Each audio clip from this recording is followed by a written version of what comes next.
Season 2 की शुरुआत भी वहीं से होती है जहां पे सीजन 1 की एंडिंग हुई थी। जहां पर हमारी एलिस कहती है हम इनको अपने घर नहीं ले जा सकते, ये जख्मी है, हम इनकी देखभाल करनी चाहिए। तो सीना कहती है ड्यूक स्टेट में, लेकिन कैसे, हम एक अजनबी को वहां कैसे लेके जा सकते हैं, हमें तो इसकी आइडेंटिटी भी नहीं पता, इसकी जगह हम इसे हॉस्पिटल न ले जाएं। तो एलिस कहती है लेकिन उसने तो मेरी जान बचाई थी ना, ये अच्छा नहीं होता कि अगर हम उसके रिकवर होने तक उसे अपने घर रखें।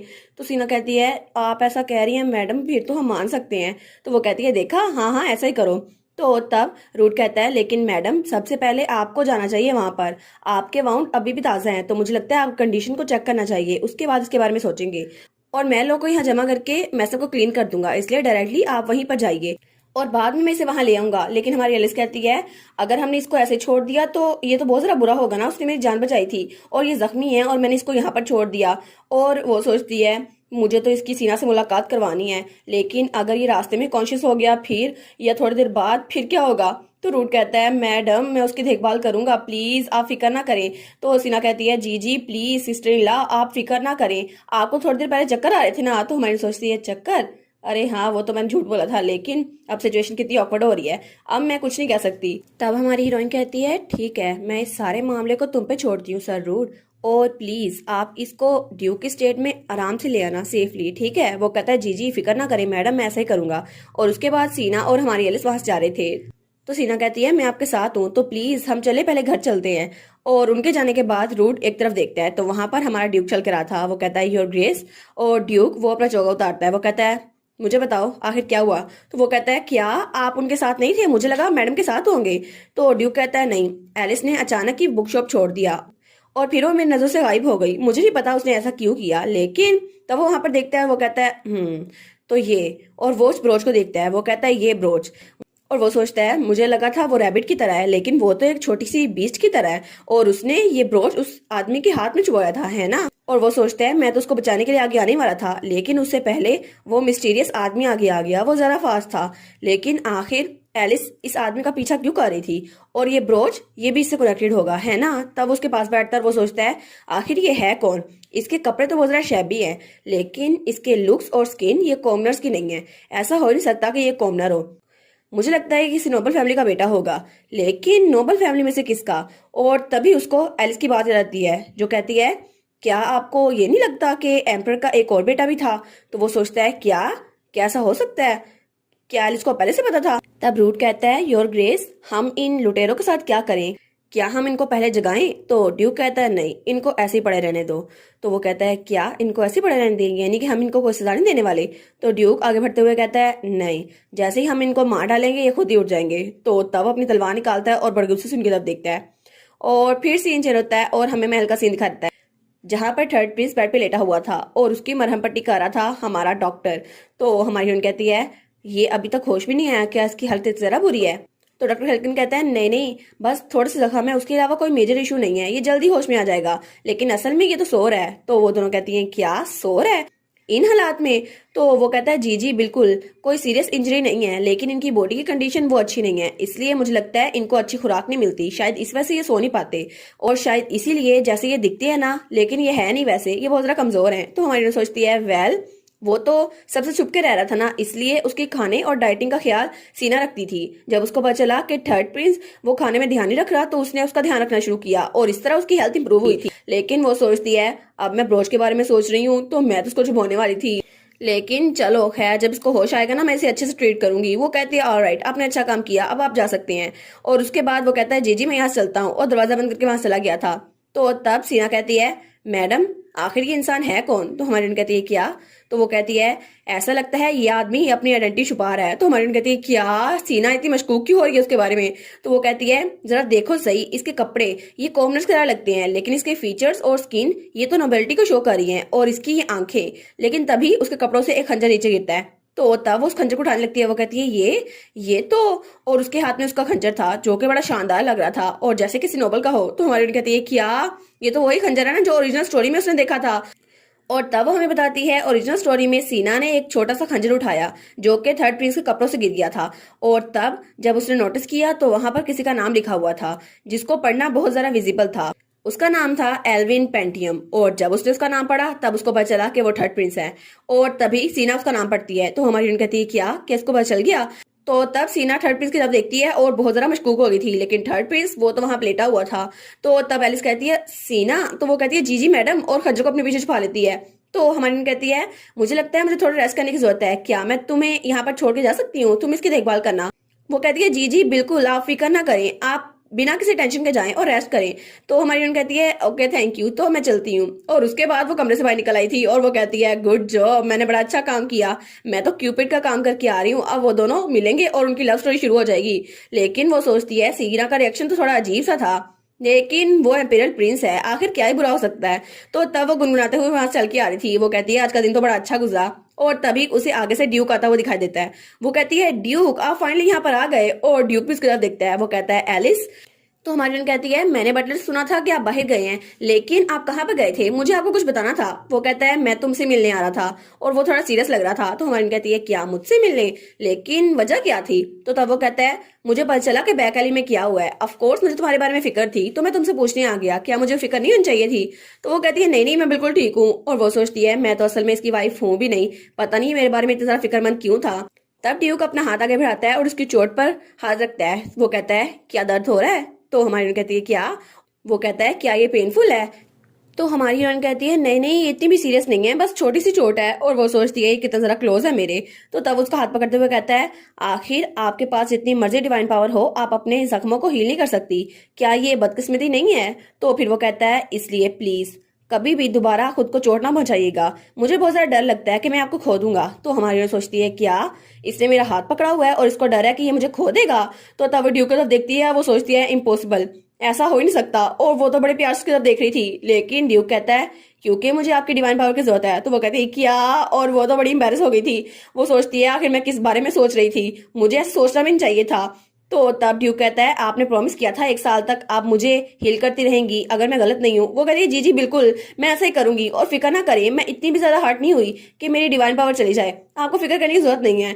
तो ड्यूक कहता है अच्छा ठीक है। और तब उसने अपना हाथ पीछे कर लिया था। वो सोचता है मैंने ऑलमोस्ट लाइन क्रॉस कर ही दी थी, लेकिन चलो अच्छा हुआ एलिस ने कोई खास रिएक्शन नहीं दिया।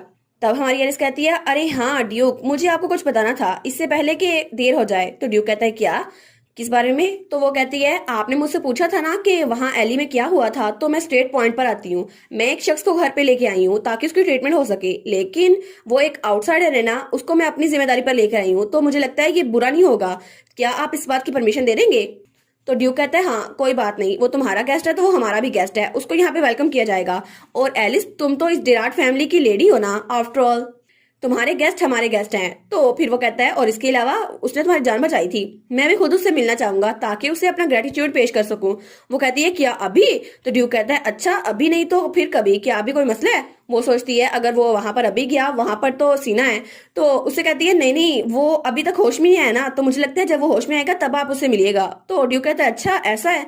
वो कहती है जी जी बिल्कुल, तो हमें उसके होश में आने का इंतजार करना चाहिए। तो ड्यूक अपना हाथ आगे बढ़ाकर कहता है तो फिर क्या हम लोग नीचे चले। तो हमारी एलिस उसके हाथ को देखती है और अपना हाथ उसकी तरफ बढ़ाती है, लेकिन तभी उनको बहुत ज्यादा शोर की आवाज आती है और उसका हाथ वहीं पर रुक जाता है। तो दोनों कहते हैं क्या ये किस चीज की आवाज थी। और वो आवाज थर्ड प्रिंस के कमरे से आ रही थी। तो एलिस सोचती है क्या ये गेस्ट रूम से आवाज आ रही है, क्या कोई और इंट्रूडर घुस आया है। तो ड्यूक और एलिस दोनों भागते हुए इस तरफ जाते हैं, लेकिन वहां से कोई उछलता हुआ नीचे गिरता है। तो ड्यूक हमारी एलिस के आगे हाथ कर लेता है। तो तब वो कहता है क्या अब ये क्या है। तो हमारी एलिस कहती है 1 मिनट, ये थर्ड प्रिंस है। और थर्ड प्रिंस उनके सामने जमीन पे गिरा हुआ था। तो हमारी हीरोइन कहती है क्या आखिर यहाँ पर हो क्या रहा है। और तभी वहां सीना बहुत ज्यादा गुस्से में आती है और उसने अपनी पावर यूज की थी। तो हमारी हीरोइन सोचती है क्या सीना ने ये क्या किया। तो तब वो कहती है सीना आखिर यहाँ हो क्या रहा है। तो सीना कहती है ब्रदर डचीज।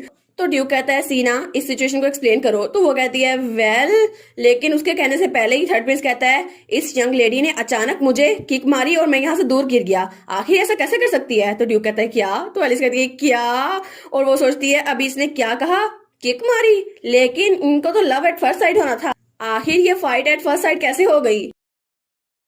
एलिस हमें बताती है कि ओरिजिनल स्टोरी में सीना थर्ड प्रिंस से तब मिली जब कैलियोस को मरे हुए काफी अरसा हो गया था, और तब जब उसने देखा कि थर्ड प्रिंस को अबंडन कर दिया गया है और उसकी फैमिली उसकी कदर नहीं करती, तो सीना को कैलियोस का ख्याल आया, जो कि बिल्कुल ऐसा ही था। इसलिए उसने उस पर रहम खाया और उसके बारे में देखभाल करने लग गई। वो उसके बारे में बहुत ज़्यादा केयर करती थी और आखिर में थर्ड प्रिंस उसको उसकी रहमदिली बहुत ज़्यादा पसंद आई और उसने उससे अपने प्यार का इजहार कर दिया और इस तरह उन दोनों को आपस में प्यार हो गया। लेकिन वो सोचती है अभी ये दोनों एक दूसरे की तरफ गुस्से से क्यों देख रहे हैं। तो थर्ड प्रिंस कहता है यंग लेडी आप चुप क्यों हैं, आपने अभी मुझ पे मैजिक यूज किया था। तो जीना कहती है ब्रदर ये सेल्फ डिफेंस था, मैं बस इसकी आइडेंटिटी कंफर्म करने की कोशिश करी थी और वैसे भी इसने कोई सवाल नहीं पूछा और सीधा मुझ पे लपक पड़ा। मैं तो खुद को डिफेंड कर रही थी और कुछ नहीं, मेरे हाथ में चाकू था और ये जल्दी से चाकू लेने के लिए आ गया। तो वो कहता है क्या सेल्फ डिफेंस, तुम आखिर ऐसे कैसे कह सकती हो, वैसे भी तुमने मेरा खंजर मेरे पूछे बगैर लिया था और दूसरों की चीजें बिना पूछे लेना ये तो बहुत बुरी बात है और मैं वही वापस ले रहा था लेकिन तुमने मुझ पे अटैक कर दिया। वो कहती है क्या क्या किया, लेकिन तुम तो प्रॉपरली एजुकेटेड भी नहीं हो और ये ऑर्डिनरी चीज नहीं है, ये बहुत खास चीज है और ये तो एम्पीरियल फैमिली के साथ बिलोंग करती है और इस पे तो थर्ड प्रिंस का नाम भी लिखा हुआ है, लेकिन तुम्हारी आइडेंटिटी तो किसी को भी नहीं पता और तुम ये लेके फिर रहे हो। मैं तो बस यही कंफर्म करना चाहती थी कि ये तुम्हारे पास क्या कर रहा है। तो हमारी एलिस उसके पास आती है, वो कहती है सीना काम डाउन। वो हालात को कंट्रोल करने की कोशिश करती है लेकिन थर्ड प्रिंस उसके हाथ से खंजर खींच लेता है। वो कहता है इसे मुझे वापस दो, तुम्हारी हिम्मत कैसे हुई मेरे खंजर को लेने की। तो वो दोनों एक दूसरे की तरफ गुस्से से घूर रहे थे। तो हमारी एलिस सोचती है आखिर इनको लव एट फर्स्ट साइड नहीं हुआ लेकिन कम अज कम लड़ाई तो ना करे ना, ये तो कंप्लीट डिजास्टर है, मेरा पूरा प्लान फेल हो गया। तब ड्यूक कहता है एक खंजर जिसके ऊपर थर्ड प्रिंस का नाम लिखा हुआ है, आप कह रहे हैं वो आपका है, तो इसका मतलब है आप ये कह रहे हैं कि आप पेंटियम एम्पायर के थर्ड प्रिंस हैं, है ना। तो वो कुछ नहीं बोलता। तो ड्यूक कहता है लेकिन आप चाहे नोबल हो या कॉमनर हो, एम्पेरर फैमिली की कोई भी चीज चुराना बहुत बड़ा गुनाह है। तो अगर आप थर्ड प्रिंस नहीं हैं तो थर्ड प्रिंस कहता है क्या फिर क्या। तो ड्यूक बड़े गुस्से में आते हुए कहता है तो फिर आपको अभी इस वक्त खत्म कर दिया जाएगा। तो तब हर कोई खामोश हो गया था। तो हमारी एलिस सोचती है मुझे से बात करनी चाहिए। वो कहती है सब लोग प्लीज हमें बैठ के बात करनी चाहिए, प्लीज तुम लोग काम डाउन हो जाओ। लेकिन थर्ड प्रिंस अपने खंजर को पकड़ते हुए कहता है मैंने इस चीज को चुराया नहीं था। और तब वो अपना मैजिक यूज करते हुए कहता है एल्विन पैटियम ये मेरा ही नाम है और ये खंजर मुझे मेरी माँ ने दिया था। और तब उसने अपनी आंखों का कलर भी चेंज कर लिया था वापस से ब्लू। वो कहता है इस एम्पायर का थर्ड प्रिंस मैं आई हूँ। तो ड्यूक सोचता है क्या क्या ये मैजिक है, इसने अपनी आंखों का कलर चेंज किया। तो सीना भी सोचती है क्या ये सच में मैजिक यूज कर सकता है। तो तब वो तीनों उसके सामने झुकते हैं और तब वो कहते हैं हम आपको ग्रेड करते हैं थर्ड प्रिंस इस एम्पायर के स्टार। तो थर्ड प्रिंस वो कुछ नहीं बोलता और हमारी सोचती है मुझे यकीन नहीं होता उसने इतनी जल्दी अपनी आइडेंटिटी रिवील कर दी, मुझे लगा नहीं था इतनी जल्दी वो करेगा। लेकिन चलो अच्छा हुआ फाइनली कैलियोस और थर्ड प्रिंस वो मिल तो गए। और तब ड्यूक थर्ड प्रिंस की तरफ देखी जा रहा था। तो सीना झुकते हुए कहती है मुझे माफ कीजिएगा मेरी रूडनेस के लिए, मैंने आपको पहचाना नहीं थर्ड प्रिंस। तो हमारी सोचती है चलो इसने माफी तो मांग ली। तो थर्ड प्रिंस कहता है मुझे लगता तो नहीं है कि आप इतनी सिंसियर हैं। तो सीना थोड़ी शर्मिंदा हो जाती है। तो वो कहती है लेकिन अगर योर हाइनेस आप शुरू में ही अपनी आइडेंटिटी बता देते फिर तो कोई मसला ना होता ना, ये सारा मसला खत्म नहीं हो जाता, कुछ होता ही ना। वो कहता है तो इसका मतलब ये है कि अगर तुम किसी को जानती ना हो वो जागे तो तुम उसको बाहर फेंक दो। तो हमारी हीरोइन वो तो क्यूपिड बनी थी और उसका तीर टूट गया था, वो कहती है इनका कुछ नहीं हो सकता। तब ड्यूक कहता है सीना बस कर दो, गलती तुम्हारी भी थी। तो वो कहती है अच्छा ठीक है। तो ड्यूक उसके सामने झुकते हुए कहता है डिराट फैमिली के हेड के तौर पर मैं आपसे माफी मांगता हूँ योर हाइनेस। तो थर्ड प्रिंस कहता है नहीं नहीं ड्यूक आपकी गलती नहीं है और वैसे भी आपको फिक्र करने की जरूरत नहीं है। और फिर वो कहता है और इसके अलावा मोर इम्पोर्टेंटली आप डचेस हैं, है ना। वो एलिस की तरफ देख के कहता है। तो एलिस कहती है क्या आपको मेरे बारे में पता था। तो वो कहता है हाँ मुझे लगा ही था। तो एलिस कहती है हाँ मैं ही आपको ड्यूक स्टेट में लेकर आई थी। तो वो कहता है क्या आप लेकर आई थी। तो ड्यूक सोचता है क्या एलिस की इसके पीछे कोई रीजन थी। तो वो कहती है जी बिल्कुल योर हाइनेस, आपने उन चोरों से मुझे बचाया और आपने मेरी जान बचाई, इसलिए मैं आपकी काइंडनेस को रिपेयर करने के लिए यहाँ पर लेके आई हूँ। मैंने कभी इमेजिन नहीं किया था कि आप इतने ज्यादा स्ट्रॉन्ग लेकिन लोनली हो गए। वो कहता है क्या मैंने बचाया था सच में। तो वो कहता है क्या सच में मैंने आपको बचाया था या आप मजाक कर रही हैं। वो कहती है नहीं नहीं ऑफ कोर्स, आप अभी उठे हैं ना तो आप थोड़े कंफ्यूज होंगे लेकिन अब मैं सेफ हूँ तो सिर्फ आपकी वजह से, थैंक यू सो मच। और वो तो बड़े प्यार से उसको मस्के लगा रही थी। तो वो कहता है अच्छा ऐसा है। तो फिर वो तो थोड़ा कंफ्यूज हो गया था। वो कहता है अगर ऐसा ही हुआ है तो फिर मुझे खुशी है कि आप बच गई। तो हमारी हीरोइन कहती है मैं आपको एक प्रॉपर गिफ्ट देना चाहती हूँ, कि मैं आपको विजिट कर सकती हूँ। तो वो कहता है नहीं इसकी जरूरत नहीं है, ये अच्छा होगा कि हम लोग दोबारा ना मिले और वैसे भी मेरी कंडीशन ठीक हो गई है, तो अगर आप लोग ये भूल जाए मैं कौन हूँ तो अच्छा रहेगा। तो वो तीनों कहते हैं क्या भूल जाएं। तो तब हमारी हीरोइन कहती है लेकिन अगर आप इंसिस्ट कर रहे हैं तो हमारे पास कोई चॉइस नहीं है, क्या आप अपना हाथ आगे बढ़ा सकते हैं। तो वो कहता है क्या मेरा हाथ। तो तब वो अपना हाथ आगे बढ़ाता है लेकिन थोड़ा हिचकिचा रहा था। तो हमारी हीरोइन सोचती है ये तो बिल्कुल एक पपी की तरह लग रहा है जो डरा हुआ है। तो तब उसका हाथ पकड़ती है और अपना हीलिंग मैजिक उस पर यूज करना शुरू कर देती है। तो थर्ड प्रिंस कहता है क्या ये हीलिंग मैजिक है, लेकिन ये वार्मथ ये तो मैंने पहले भी महसूस की हुई है। तब उसने अपना काम खत्म कर लिया था। वो कहती है योर हाइनेस अगर आपको कभी भी मेरी जरूरत पड़े तो प्लीज आप यहाँ पर आ जाइएगा, मैं आपको बचाने का मौका जाया नहीं करूंगी। तो हमारी सोचती है आई गैस आजकल इतना ही काफी है, मुझे उसको ज्यादा फोर्स नहीं करना चाहिए। तो थर्ड प्रिंस कहता है जी बिल्कुल, अगर किस्मत ने साथ दिया तो हम लोग जरूर मिलेंगे, अभी मैं यहाँ से चलता हूँ। तो हमारी सोचती है चलो, इसने मना तो नहीं किया कम्प्लीटली। तो ड्यूक कहता है योर हाइनेस प्लीज मैं आपको छोड़ाता हूँ। वो कहता है क्या आप छोड़ के आएंगे? नहीं नहीं, इसकी जरूरत नहीं है। तो ड्यूक कहता है जी मैं जानता हूँ कि आपको बहुत जरा बर्डन लगेगा, लेकिन प्लीज ये मेरी ड्यूटी है, आपको छोड़ के आने दे। तो थर्ड प्रिंस कहता है ठीक है, हम मेन रोड से नहीं जाएंगे, हम लोग माउंटेन से जाएंगे, क्या ये ठीक रहेगा? वैसे भी ये मेरे क्वार्टर्स के करीब है। तो ड्यूक कहता है जी बिल्कुल, और वो सोचता है ऐसा लगता है वो अपने इस मीटिंग को सीक्रेट रखना चाहता है। तो ड्यूक कहता है जी मैं समझ गया, प्लीज आप अपनी चीजें ले लें, हम लोग अभी चलते हैं। और उसके बाद वो लोग रास्ते में थे और वो लोग बग्गी में बैठे हुए थे। तो ड्यूक और थर्ड प्रिंस सामने सामने थे और ड्यूक हमारे थर्ड प्रिंस को घूरी जा रहा था। तो थर्ड प्रिंस सोचता है ये आखिर मुझे घूरी क्यों जा रहा है, और वो सोचता है तो ये है ड्यूक डेराट, है ना? मैंने तो रूमर सुनी थी कि मेरा डैड यानी कि एम्पर वो भी इससे डरता है, लेकिन ड्यूक इतना जरा पावरफुल है और रिसेंटली उसने पॉइजन को ओवरकम किया और वो बच गया। लेकिन आखिर वो मुझे ऐसे ट्रीट क्यों कर रहा है और वो मेरे साथ इतनी रिस्पेक्ट से पेश क्यों आ रहा है? क्या इसलिए क्योंकि मैंने डचेस की जान बचाई थी? शायद वो उसको बहुत ज्यादा पसंद करता है क्योंकि उसके पास डिवाइन पावर्स हैं, लेकिन शायद कोई ना कोई वजह तो होगी। तो ड्यूक कहता है आप तो बहुत गहरी सोच में लगते हैं योर हाइनेस। वो कहता है नहीं मैं तो डचेस के बारे में सोच रहा था। तो ड्यूक कहता है क्या आप मेरी वाइफ के बारे में सोच रहे थे? वो कहता है नहीं नहीं, मेरा ये मतलब नहीं था, आप गलत समझ रहे हैं, मैं सोच रहा था उन्होंने मेरी जान बचाई है और वैसे भी वो मेरे पास आई थी तो मैं बस उनका शुक्रगुजार हूँ। तो ड्यूक कहता है अच्छा अब मैं इस बारे में सोच रहा हूँ, तो आपको पहले ही पता चल गया था कि एलिस वो डचीज है, आपको इस बारे में कैसे पता चला? क्या आप पहले भी उससे मिले हैं? वो कहता है नहीं नहीं, मैंने रूमर सुनी थी कि आपकी शादी हो गई है और जब मैं वहां बाहर आया तो आपने उसको प्रोटेक्ट किया हुआ था, तो मुझे लगा कि वो डचीज ही होंगी क्योंकि आप उनके साथ थे।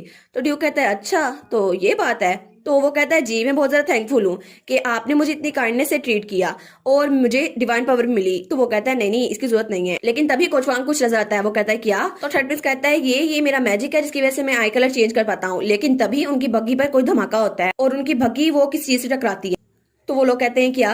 तो ड्यूक कहता है योर हाइनेस आप ठीक तो हैं? तो थर्ड प्रिंस कहता है मैं ठीक हूँ, लेकिन आखिर यहाँ पर हुआ क्या है? तो ड्यूक बग्गी से बाहर निकलने लगता है। वो कहता है आखिर यहाँ पर हो क्या रहा है? और तब वो कोचवान को देखता है तो वो बिल्कुल बेहोश था। तो थर्ड प्रिंस कहता है क्या वो जख्मी है? तो ड्यूक कहता है नहीं, ऐसा लगता तो नहीं कि उसे कोई चोट आई है, लेकिन शायद वो शौक की वजह से बेहोश हुआ है। तो ड्यूक कहता है ऐसा लगता है कि बग्गी का पहिया ये किसी स्टोन से टकराया है, लेकिन ये कैसे? तो थर्ड प्रिंस भी वहां देख रहा था लेकिन उसको कुछ नहीं मिलता। वो कहता है ऐसा लगता है ये शौक की वजह से बेहोश हो गया है, जैसा कि ड्यूक ने कहा था। तो ड्यूक कहते हैं हाँ लगता तो ऐसा ही है, लेकिन तभी उसे किसी के पाँव के निशान नजर आते हैं। वो कहता है नहीं, ये किसी पहिए के निशान तो नहीं है, कहीं ऐसा तो नहीं कि यहाँ पर। और तभी वो थोड़ा घबराया हुआ था और तब थर्ड प्रिंस को भी वो चीज नजर आती है। वो कहता है क्या ये यहाँ पर कैसे? और वहां पर एक मॉन्स्टर था जो कि गोब्लिन था और वो जरा घूर कर उनको देख रहा था और तब अपना हाथ उठाता है और उन पे हमला करने लगता है। तो ड्यूक कहता है योर हाइनेस प्लीज प्लीज आप सेफ जगह पर चल जाए। लेकिन थर्ड प्रिंस तो बहुत ज्यादा घबराया हुआ था, उससे तो हिला नहीं जा रहा था और तब वो गोब्लिन उस पर हमला करता है थर्ड प्रिंस पर। तो ड्यूक कहता है क्या? Third Prince? और वो गोब्लिन वहीं पर खड़ा था। तो ड्यूक कहता है क्या मुझे उसकी हेल्प करनी चाहिए? तो अपनी तलवार निकालने लगता है, लेकिन तब वो वहां देखता है तो वो शो करता है क्योंकि थर्ड प्रिंस उसने अपना खंजर निकाल लिया था और उसके अटैक को रोक लिया था और उसे चोट नहीं आई थी। तो तभी उसने उसका हाथ बिल्कुल जख्मी कर दिया था। तो गोब्लिन चिल्लाते हुए पीछे होता है। तो थर्ड प्रिंस ने अपना वही खंजर यूज किया था जो उसकी माँ ने उसको दिया था। तो तब वो बहुत ज्यादा घबराया हुआ लग रहा था। तो ड्यूक कहता है प्लीज आप पीछे हो जाएं, आप यहाँ से भाग जाएं, मैं इस सबको खुद हैंडल कर लूंगा। तो वो कहता है लेकिन क्यों, आपके बारे में क्या, आप यहाँ पे क्यों रहेंगे? तो ड्यूक कहता है ये हमारे पीछे जरूर आएगा, इसलिए चाहे जो भी हो मैं आपको प्रोटेक्ट करूंगा, प्लीज आप यहाँ से भाग जाएं, प्लीज जल्दी करें और यहाँ से भाग जाए। तो वो कहता है नहीं मैं ऐसा कुछ नहीं करूंगा और अपना खंजर लेकर आगे बढ़ता है। वो कहता है मैं आपको अकेला छोड़ के नहीं जा सकता। ऑफ कोर्स आप बहुत ज्यादा अच्छे हैं कम्बाट स्किल में, लेकिन फिर भी मुझसे ज्यादा रिलायबल है। और वो तो बहुत ज्यादा डरा हुआ था लेकिन ड्यूक के आगे खड़ा था। तो ड्यूक कहता है इतना घबराया हुआ है फिर भी मुझे प्रोटेक्ट करने वाला है। वो कहता है ऑफ कोर्स मैं इस एम्पायर का प्रिंस हूँ, मैं अपने किसी भी सिटीजन को पीछे छोड़कर भाग नहीं सकता, मैं आपको प्रोटेक्ट करके रहूंगा। और तब वो अपने खंजर निकालते हुए कहता है मैं आपकी हेल्प करूंगा। तो ड्यूक सोचता है हाँ अपने मैजिक के साथ तो ये इस मॉन्स्टर को हरा सकता है। तो तब थर्ड प्रिंस अपना मैजिक यूज करता है। वो कहता है इग्निस बाहर आओ। और तब एक फायर स्नेक वहां से निकलता है जो कि एक स्पिरिट थी। तो ड्यूक कहता है क्या क्या ये एक स्पिरिट है, लेकिन स्पिरिट कैसे? तो तब थर्ड प्रिंस कहता है उस मॉन्स्टर की मूवमेंट्स को ब्लॉक कर दो अभी के अभी। तो तब वो उस गोब्लिन के साथ चिपक गया था, वो स्नेक उस मॉन्स्टर को हिलने नहीं दे रहा था। तो ड्यूक कहता है ठीक है अब ये मौका है, और तब अपनी तलवार निकालता है और उस पर हमला करता है और एक ही वार में उसने उस गोब्लिन को खत्म कर दिया था और वो गोब्लिन वहीं पे नीचे गिर गया था। तो ड्यूक अपनी तलवार को पीछे करता है और वो कहता है काम खत्म। और थर्ड प्रिंस पीछे गिरा हुआ था। वो कहता है मॉन्स्टर वो तो गिर चुका है ना? तब वो अपने खंजर को देखता है और उस पर खून लगा हुआ था। तो ड्यूक थर्ड प्रिंस के पास आता है। वो कहता है योर हाइनेस आप ठीक तो हैं? तो वो कहता है जी बिल्कुल आपकी वजह से। तो ड्यूक कहता है अच्छा ये मैजिक नहीं था, ये स्पिरिट मैजिक था, है ना? तो थर्ड प्रिंस कहता है हाँ बिल्कुल, इग्निस मेरी फायर स्पिरिट है और मैं इसको कंट्रोल नहीं कर पाता, लेकिन फिर भी ये मेरी हेल्प करता है। तो ड्यूक सोचता है क्या स्पिरिट, और वो सोचता है स्पिरिट टेमर, ये तो किसी स्पिरिट के साथ कॉन्ट्रैक्ट बनाते हैं और उसके बाद उसकी पावर्स को यूज करते हैं। लेकिन मुझे लगा था ये सिर्फ फेरी टेल्स में होता है, ऐसा तो अब कुछ है ही नहीं। और जहां तक मुझे पता है सेकंड प्रिंस के पास तो कोई भी पावर नहीं है, वो तो बिल्कुल यूजलेस है, उसके पास तो एम्पर की भी कोई एबिलिटी नहीं है। लेकिन उसके बदले में थर्ड प्रिंस, उसके पास तो आग की ताकत है और वो भी स्पिरिट मैजिक। और उसने कहा था कि मैं अपने किसी सिटीजन को पीछे छोड़ के भाग नहीं सकता। तो वो सोचता है क्या क्या ऐसा हो सकता है कि मैं इसको सपोर्ट करूं। तो ड्यूक सोचता है फर्स्ट प्रिंस वो तो बेड रिडन है, उसका कभी नहीं पता कब मर जाए। अगर मैं सबसे कहूँ जो फर्स्ट प्रिंस को सपोर्ट करते थे वो थर्ड प्रिंस को सपोर्ट करें तो शायद वो लोग मान जाएंगे, और अगर ऐसा हुआ तो फिर तो बड़ा अच्छा होगा। हालांकि मुझे पता है इसके पास कोई एजुकेशन नहीं है और कोई इनेट एबिलिटीज नहीं है, लेकिन ऐसा लगता है ये एक ऐसा पत्थर है जिसे तराश के हीरा बनाया जा सकता है, और वो तो उसको सच में पत्थर ही लग रहा था। तो वो कहता है मुझे लगता है ये एक अनरिफाइंड जेम है जिसको हम तराश कर इस कंट्री का एम्पर बना सकते हैं, और ये बड़ा अच्छा हुक्मरान रहेगा। और वो सोचता है कि एलिस को इस बारे में पहले ही पता था, इसलिए वो चाहती थी मैं थर्ड प्रिंस से मिलूं। और उसने कहा था मैं तो इसको यहाँ पर इसलिए लेके आई हूँ ताकि उस पर्सन को हील कर सकूं जिसने मेरी जान बचाई थी। वो सोचता है क्या ये सिर्फ कॉन्फिडेंस था, लेकिन खैर मुझे फर्क नहीं पड़ता, अगर एलिस को प्रोटेक्ट करने के लिए मुझे ये करना पड़े तो मैं करूंगा, ये राइट चॉइस होगी। तो वो खड़ा होते हुए कहता है ठीक है अब मैं ये करूंगा। तो थर्ड प्रिंस कहता है एनीवेज मैं जिंदा हूँ आपकी वजह से, आपने उस मॉन्स्टर को हराया इसलिए। तो ड्यूक कहता है नहीं, ये आपकी वजह से पॉसिबल हुआ है, अगर आप ना होते तो ये पॉसिबल ना होता। वो कहता है क्या मेरी वजह से? तो वो कहता है जी बिल्कुल, आप तो बहुत ज्यादा कैपेबल हैं, जितना मैंने सोचा था उससे भी ज्यादा कैपेबल, और मुझे पता है कि जीतने की ताकत आपको पता है क्या होगी। तो थर्ड प्रिंस कहता है क्या आप क्या बात कर रहे हैं? तो ड्यूक उसके सामने झुकता है और कहता है और वैसे भी आप सेकंड प्रिंस के सामने बिल्कुल भी इंफीरियर नहीं है, आपके पास पावर है, उसके पास कुछ भी नहीं है। और तब वो कहता है थर्ड प्रिंस मैं चाहता हूं कि आप थ्रोन के असल हकदार बन जाएं। तो थर्ड प्रिंस कहता है क्या क्या बन जाऊं, तुम्हारा दिमाग तो खराब नहीं हो गया, तुम्हारे दिमाग में चोट लगी है ना अभी? तो ड्यूक कहता है नहीं नहीं मुझे कहीं चोट नहीं लगी। वो कहता है फिर भी अगर आपको ऐसे बातें करनी है तो लगता है आपके दिमाग पे चोट लगी है, और ऐसा मैं कुछ नहीं करने वाला जिसकी वजह से मेरी मोम को शर्मिंदगी हो। तो फिर कोचवान भी होश में आ गया था। तो तब वो उठते हुए कहता है क्या यहाँ पर क्या हुआ? तो वो दोनों कहते हैं क्या ये होश में आ गया? तो वो उठते हुए कहता है योर एक्सलेंसी यहाँ पर एक मॉन्स्टर है गोब्लिन, आपको जल्दी से सेफ्टी की तरफ जाना चाहिए। लेकिन वहां पर वो गोब्लिन मरा हुआ पड़ा था। तो वो कहता है वो मर गया? तो थर्ड प्रिंस कहता है ड्यूक ने हमारी जान बचाई। वो कहता है सच में? फिर तो मुझे आपका थैंक यू बोलना चाहिए। तो ड्यूक कहता है अच्छा ठीक है बस बहुत हो गया, अब हमें कैरिज को दोबारा से ड्राइव करना चाहिए। वो कहता है जी जी बिल्कुल, अब मैं इसको चला लूंगा। और उसके बाद वो लोग महल में पहुंच चुके थे। तो ड्यूक कहता है योर एक्सलेंसी हम लोग एम्पीरियल पैलेस पहुंच चुके हैं। वो कहता है हाँ ठीक है मैं बाहर चला जाऊंगा, तुम लोग बाहर ना आना। लेकिन उसकी बात अनसुनी करके ड्यूक बग्गी से बाहर आ गया था। वो कहता है थर्ड प्रिंस योर हाइनेस। तो वो डर गया था। वो कहता है क्या तुमने मुझे यहाँ क्यों बुलाना था? वो कहता है प्लीज मुझे इस नाम से मत बुलाओ, और इधर तो देखता है। तो ड्यूक कहता है मैं झूठ थोड़ी ना बोल रहा हूँ, आपको किस बात से डर लग रहा है? और बाय एनी चांस आपको कभी भी मेरी मदद की जरूरत पड़े तो प्लीज हिचकिचाइएगा नहीं, मैं आपको हर सूरत में असिस्ट करूंगा योर हाइनेस। तो तब थर्ड प्रिंस कहता है क्या मदद की जरूरत? तो वो उसका भड़ा हुआ हाथ देखता है और फिर मुड़ते हुए कहता है मैं आपके वर्ड्स को अप्रिशिएट करता हूँ, लेकिन ये जरूरी नहीं है, मुझे इस सब की कोई जरूरत नहीं है। और उसके बाद वो सीढ़ियों के जरिए अंदर महल में चला गया था। तो ड्यूक वहीं पर खड़ा उसको देख रहा था। वो सोचता है सेकंड प्रिंस के बजाय अगर थर्ड प्रिंस को एम्पायर का एम्पर बना दिया जाए फिर तो सबसे ज्यादा जबरदस्त होगा, लेकिन उसके लिए सबसे पहले मुझे थर्ड प्रिंस को मनाना होगा, और ये काम मैं बहुत जल्दी करने वाला हूँ। हमें सुबह सवेरे का सीन दिखाया रहता है जहाँ पे चिड़िया चहचहा रही थी। तो आइलीन हमारी एलिस की मेड वहां आते हुए कहती है मैडम क्या आप जाग गई? तो जब वो एलिस को देखती है तो वो कहती है क्या मैडम आपने अपनी क्या हालत बना रखी है? और एलिस वो बेचारी तो पूरी रात सोई नहीं थी, उसकी आंखों के नीचे तो डार्क सर्कल थे। वो कहती है हाँ हाँ मैं जाग गई हूँ। तो वो सोचती है मैं तो बहुत ज़्यादा क्यूरियस थी आखिर कैलियोस और थर्ड प्रिंस के साथ क्या बात हुई, और मुझे तो मॉन्स्टर की वजह से बहुत ज़्यादा फिक्र हो रही थी, इसलिए मैं उसका इंतजार कर रही थी। तो आइलिन कहती है आप ठीक तो हैं? तो एलिस कहती है जी जी मैं बिल्कुल ठीक हूँ। और तब वो सोचती है जब उस कोचवान ने बताया था ड्यूक ने हमारी जान बचाई उस मॉन्स्टर से, और उसके बाद उन्होंने कहा मुझे किसी काम से जाना है, फिर तो वो मुझे मिले ही नहीं। तो हमारी रन सोचती है मैं पूरी रात इंतजार करती रही लेकिन इतनी देर हो गई वो अभी तक घर नहीं आया, आखिर वो आने कब वाला है? तो तब वो कहती है आइलीन क्या ड्यूक वापस आ गए? तो वो कहती है जी बिल्कुल, अभी मैं आते हुए उनको देख के आई हूँ। ड्यूक ने कहा है कि आपको ब्रेकफास्ट पे अपने साथ बुलाऊं, तो आप तैयार हो जाएं। वो कहती है अच्छा चलो, अच्छा हुआ वापस आ गया, ये तो बड़ी अच्छी बात है, चलो हम लोग फिर तैयार होते हैं। और उसके बाद आइलीन उसके बालों में कंघी कर रही थी। तो तब वो सोचती है मैं बस सोच रही हूँ कैलियोस गया कहाँ पर था, क्या ये थर्ड प्रिंस के बारे में था? अगर नहीं तो फिर कहाँ, मुझे उससे पूछना चाहिए। लेकिन वो कहती है एक मिनट, ये कहीं वैसा तो नहीं जैसे एक वाइफ अपने हस्बैंड से सवाल पूछती है कि तुम पूरी रात कहाँ पर थे, और वो कहता है आखिर तुम मुझ पे शक क्यों कर रही हो, ये तो मेरी पुरानी जिंदगी से एक मेलोड्रामा हुआ है ना, मैं तो ऐसा नहीं करने वाली। हम तो इस तरह के रिलेशनशिप में भी नहीं है, लेकिन चलो अच्छा हुआ वो सेफली वापस आ गया, मेरे लिए बस यही काफी है। तो अब मैं जाकर चेक करती हूँ कि थर्ड प्रिंस के साथ क्या बात हुई। तो वो कहती है 1 मिनट। वो अपने आप को आईने में देखती है, वो कहती है आईलीन सुबह सुबह के लिए ये तैयारी कुछ ज्यादा नहीं है। तो आईलीन कहती है बिल्कुल नहीं।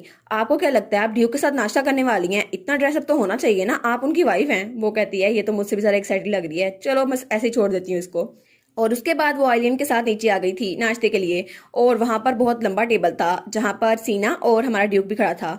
तो हमारी एलिस कहती है कि आप लोग मेरा इंतजार कर रहे थे। तो सीना कहती है गुड मॉर्निंग मैडम, आप आ गई। तो हमारी कहती है हाँ हाँ तुम्हें भी गुड मॉर्निंग। और तब वो साइड से होते हुए चलती हुई हमारे ड्यूक के पास आती है।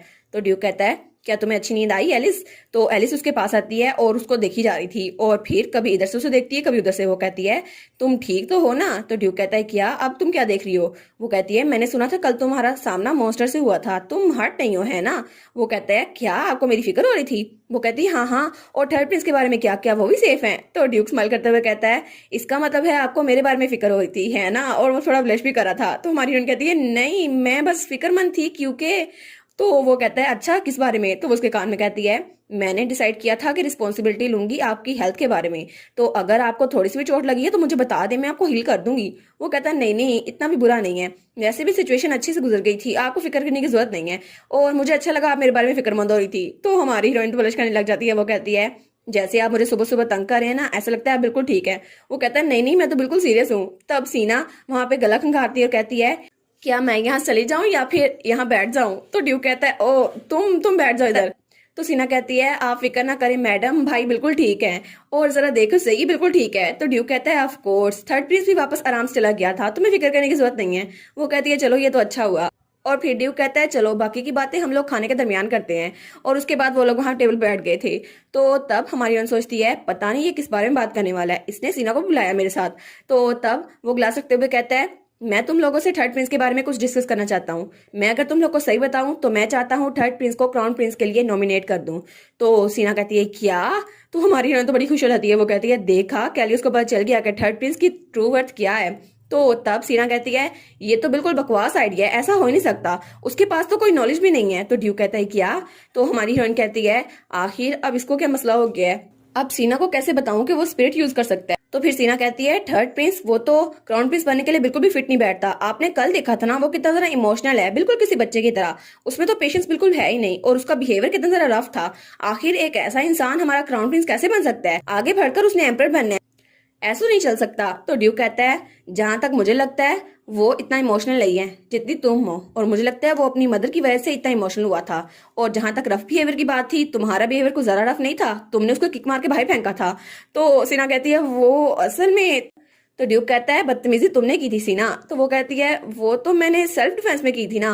तो ड्यूक कहता है लेकिन तुमने तो अभी तक उससे बात भी नहीं की, तुम्हें कैसे पता कि वो बहुत ज्यादा इमोशनल है, और जहां तक मुझे लगता है इमोशनल तो तुम हो, क्योंकि तुमने अभी तक उसको वैसे नहीं देखा, अभी वो बीमार था और तुमने उसकी चीज ले ली, और वैसे भी तुम्हें तो बहुत ज्यादा गुस्सा आ रहा था कल, तुम ऐसी तो नहीं थी सीना। तो सीना थोड़ी शर्मिंदा रहती है और बिल्कुल खामोश।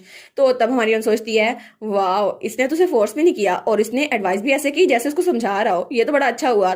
तो ड्यूक सोचता है चलो शायद सीना को बात समझ आ जाए। तो सीना कहती है आप बिल्कुल ठीक कह रहे हैं भाई, कल जब वो जागा और मेरे पास उसने अपना खंजर देखा तो उसने मुझ पर अटैक किया और मैंने सेल्फ डिफेंस में उसको मारा, लेकिन गलती मेरी भी थी। तो ड्यूक कहता है और तुमने पहले सुना होगा लेकिन वो खंजर वो सिर्फ उसकी माँ की तरफ से उसकी आखिरी निशानी थी, तो उसके लिए वो बहुत ज्यादा इमोशनल था, इसलिए वो इतना ओवर रिएक्ट कर रहा था। और उसकी माँ वो तो एक मेड थी ना, हालांकि कभी भी उसको वो इज्जत नहीं मिली जो एम्पर की बीवी को मिलती है, लेकिन जब वो बीमार पड़ी तो उसको प्रॉपर ट्रीटमेंट भी नहीं मिली और उसके बाद वो गुजर गई, इसलिए शायद वो अपनी माँ के लिए इतना ज्यादा सेंसिटिव है, और कल भी उसने यही साबित किया।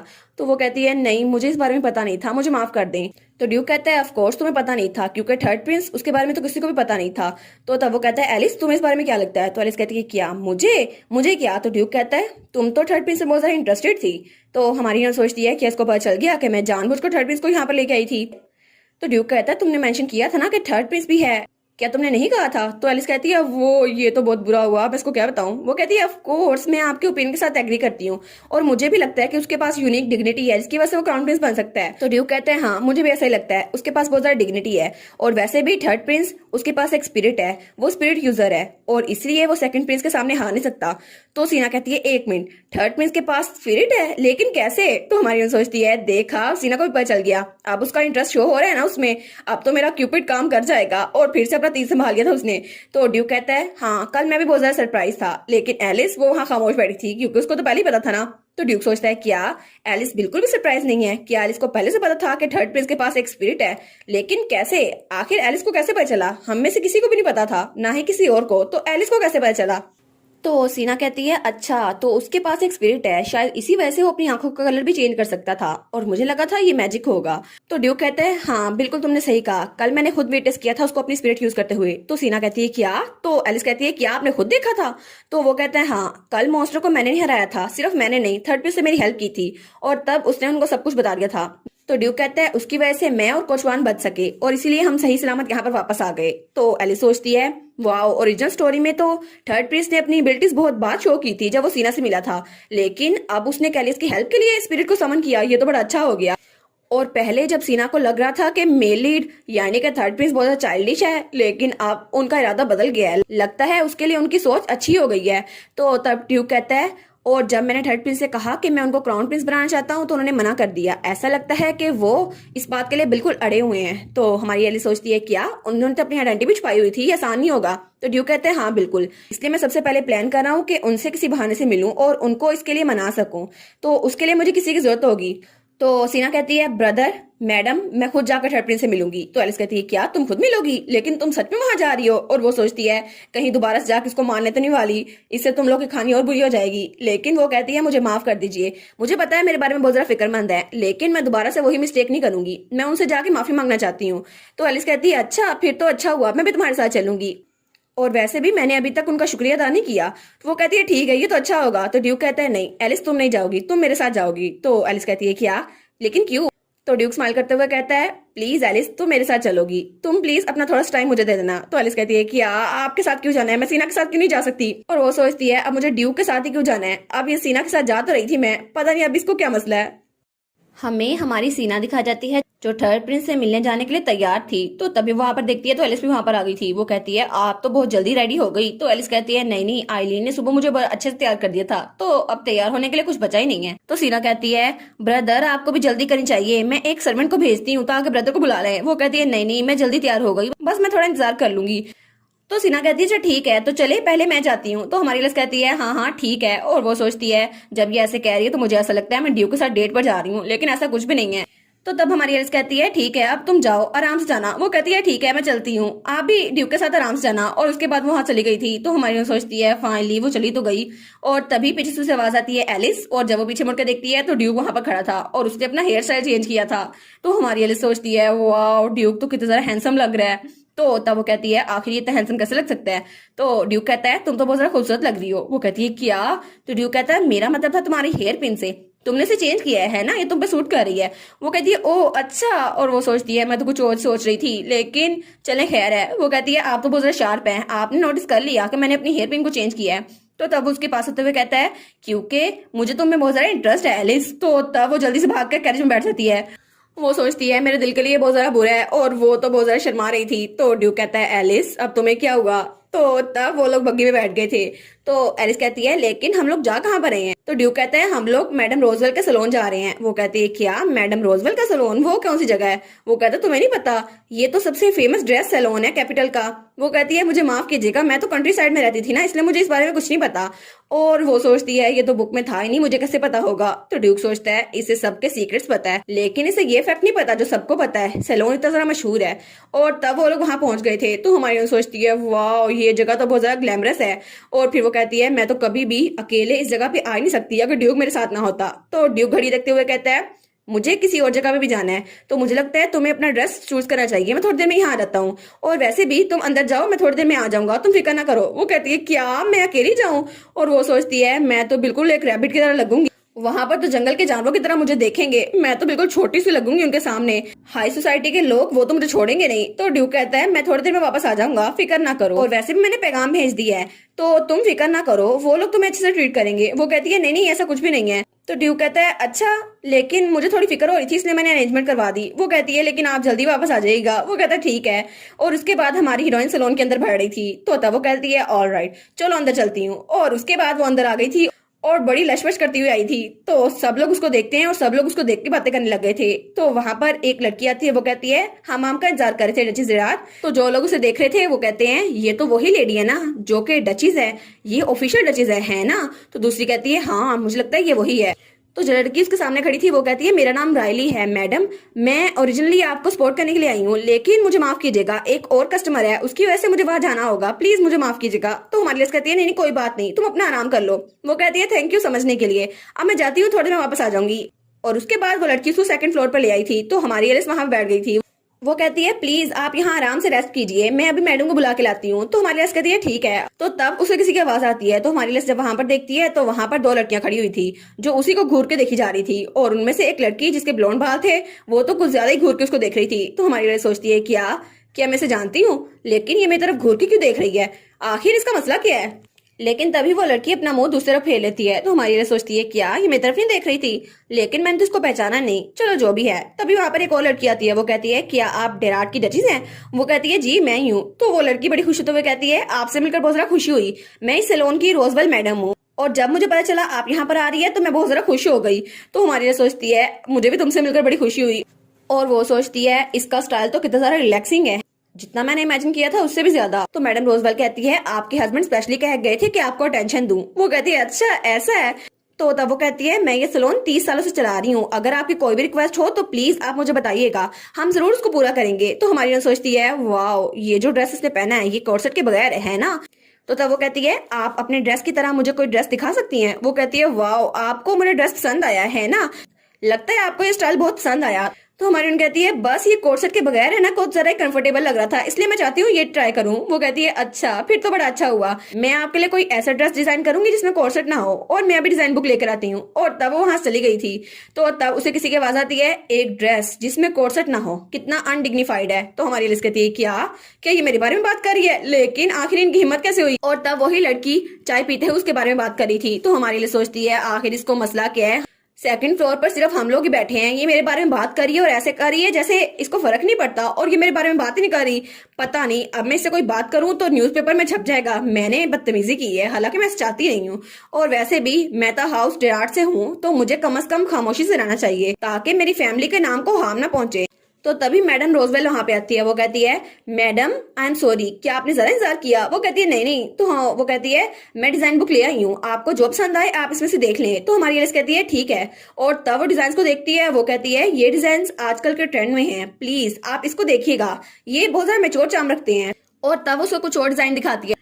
तो हमारी उन कहती है हाँ मुझे आउटफिट बहुत ज्यादा पसंद है जो आपने डिजाइन किया है। वो कहती है ये तो अच्छी बात है। और तब वो कहती है आपको इन दोनों कलर्स में से कोई सिलेक्ट करना होगा, मैं चाहती हूँ कि आप येलो कलर पहने, ये आपकी स्किन के साथ अच्छा मैच करेगा। तो हमारी उन कहती है अच्छा ये तो सॉफ्ट लग रहा है, मुझे लगता है कि मुझे इसी से ड्रेस बनवाना चाहिए। वो कहती है एक्सीलेंट, फिर आपके लिए मैं एक ड्रेस रेडी करवा देती हूँ। तभी वहां पर वो लड़की आती है। वो कहती है एक मिनट रुको, और वो अपने पंखे को बंद करती है। और उसके पीछे जो लड़की खड़ी थी वो कुछ ज्यादा डर गई थी। तो हमारी सोचती है अब क्या, अब ये यहाँ पर क्यों आई है।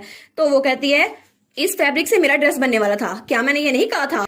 तो मैडम रोजवेल कहती है मिस चेस्टियन क्या इससे कोई मसला है आपको। तो हमारी सोचती है चेस्टियन ये नाम तो मैंने नावल में कभी नहीं सुना, क्या ये इंपॉर्टेंट किरदार है। तो वो लड़की कहती है ऑफ कोर्स मुझे मसला है, ये कपड़ा मेरे लिए यूज होने वाला था, आखिर आप इससे किसी और का ड्रेस कैसे बना सकते हैं। तो मैडम रोजवेल कहती है लेकिन आपका क्या मतलब है, आपने पहले मना कर दिया था ना कि आपको ये ड्रेस नहीं चाहिए, ये आपके साथ मैच नहीं होता। तो वो कहती है आखिर तुम्हारी हिम्मत कैसे हुई मुझे ये कहने की। तो हमारी सोचती है अच्छा जो दूसरे कस्टमर की बात हो रही थी वो यही लड़की थी जिसकी वजह से उसे लगा था वो प्रॉब्लम में आ जाएगी। तो लेडी चेस्टिन कहती है मैं डेफिनेटली यही कपड़ा खरीदूंगी, है ना मदर। और उसके पीछे उसकी मदर खड़ी थी जो बहुत ज्यादा डरी लग रही थी। वो कहती है बिल्कुल, हमने इसको पहले क्लेम किया था। तो लेडी रोजवेल कहती है लेकिन अभी थोड़ी देर पहले तो हमारी कहती है नहीं मैं कुछ और ले लूंगी मैडम, आप इसकी फिक्र ना करें। तो वो कहती है लेकिन आपने इसे सिलेक्ट कर लिया था। तो हमारी कहती है नहीं नहीं, वैसे भी मुझे लगता है मुझ पर दूसरा कलर सूट करेगा, वैसे भी इस येलो कलर में मैं तो बिल्कुल एक साइड चिक लगूंगी। और तब वो बिल्कुल उसको इमेजिन कर रही थी। वो लड़की कहती है क्या एक साइड चिक, तुम्हारी हिम्मत कैसे मुझे कहने की। तो लेडी रोजवेल कहती है ठीक है मैं आपके लिए कोई और फैब्रिक यूज कर दूंगी माय लेडी। तो हमारी हीरोइन आराम से वहां चाय पी रही थी। तो उसके बाद वो लड़की वहां चली गई थी। तो हमारी हीरोइन उसको जाते हुए देखती है और सोचती है डेफिनेटली ये मुझसे नफरत करती है, लेकिन पता नहीं क्यों। तो वो सोचती है लेडी चेस्टियन हाँ आखिर इसका मसला क्या है। तब लेडी रोजवेल कहती है मैडम क्या मैं आपके मेजरमेंट लूं? तो हमारी कहती है हाँ हाँ ठीक है। और उसके बाद वो उस जगह पर खड़ी हो गई थी जहां उसके मेजरमेंट लेने थे। तो वो कहती है मुझे माफ कीजिएगा जो पहले हुआ, लेकिन मैंने कभी इमेजिन नहीं किया था लेडी चेस्टियन इतना सारा गिर जाएंगी एक कपड़े के लिए। वो कहती है लेकिन मुझे लगता है कि मैं उनसे कभी नहीं मिली, आखिर वो मुझसे इतनी नफरत क्यों करती हैं? मैं तो शायद से पहले यहाँ पर आई भी नहीं हूँ कैपिटल में, इसलिए मुझे सोशल रूमर्स के बारे में कुछ नहीं पता। तो वो कहती है वेल मैं आपको बता दूं लेकिन आप बुरा मान जाएंगी। तो हमारी कहती है क्या क्या बात, मैं नहीं मानूंगी। वो कहती है असल में जब आपकी ड्यूक से शादी हुई ना उससे पहले ये बात चल रही थी कि ड्यूक और इस लड़की की यानी लेडी चेस्टियन की आपस में एंगेजमेंट होने वाली है।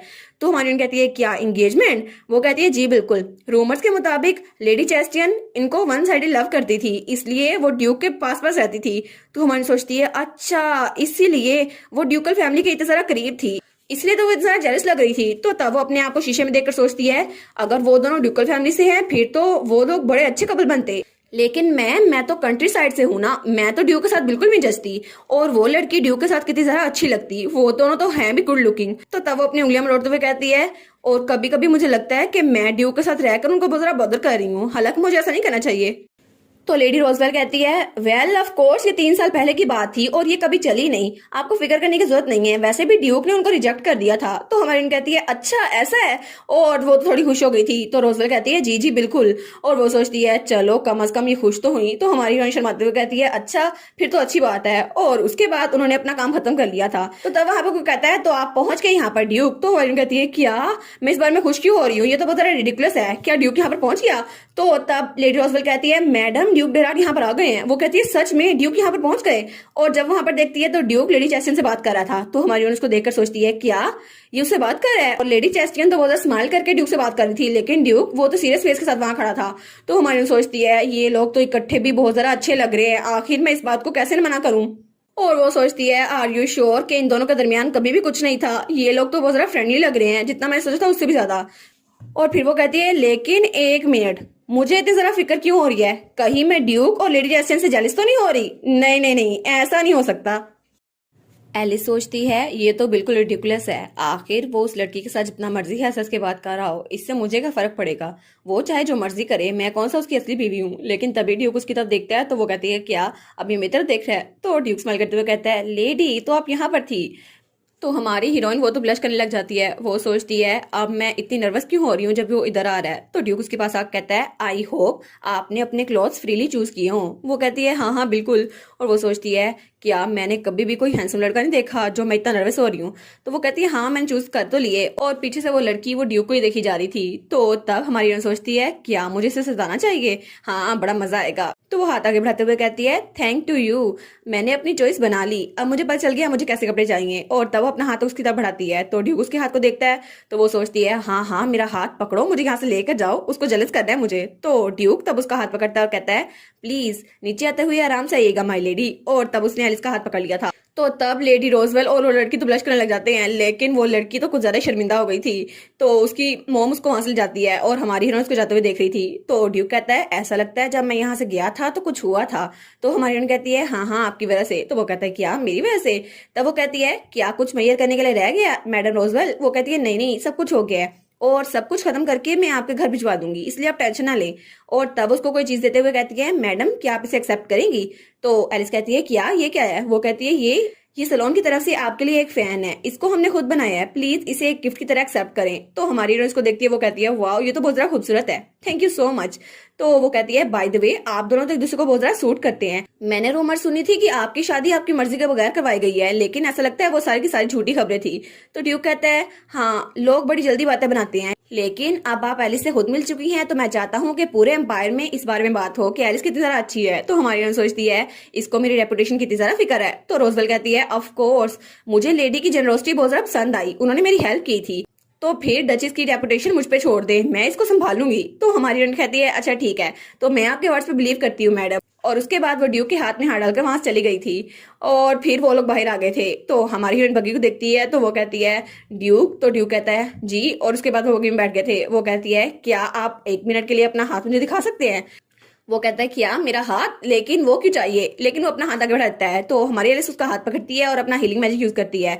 तो वो कहती है ये कैसा था, क्या आपको कुछ अच्छा महसूस हो रहा है? वो कहता है हाँ हाँ of course, thanks to you, मुझे तो एनर्जी मिल गई है। वो कहती है हाँ मुझे तो बड़ी खुशी हुई। वो कहता है लेकिन आपने अचानक अपनी डिवाइन पावर क्यों यूज की? तो एलिस कहती है आपने मुझे प्रोटेक्ट करने का प्रॉमिस किया था, लेकिन फिर भी मैं भी आपके लिए कुछ करना चाहती थी और मुझे लगा था ये थोड़ा मुश्किल होगा, लेकिन आप कभी भी मुझ पर डिपेंड हो सकते हैं। तो ड्यूक कहता है अच्छा ठीक है, फिर तो मैं आप पे डिपेंड करूंगा, लेकिन पहले आप मुझसे गुस्सा नहीं थी, आपने जब थैंक्स कहा था तो थोड़ा कोल्ड लग रहा था। वो कहती है अच्छा वो, और वो सोचती है मुझे मिसअंडरस्टैंडिंग हो गई थी अपने आप ही, मुझे लगा वो लड़की जो मिस चेस्टियन थी वो कैरिस को पसंद करती है, लेकिन मुझे लगा था कैरिस उसको पसंद करता है, लेकिन शायद वो सिर्फ गलतफहमी थी, चलो अच्छा हुआ दूर हो गई। तो ड्यूक कहता है क्या अब आप क्या सोच रही हैं? तो वो कहती है लेकिन क्या सच में इन दोनों के दरमियान कभी भी कुछ नहीं था?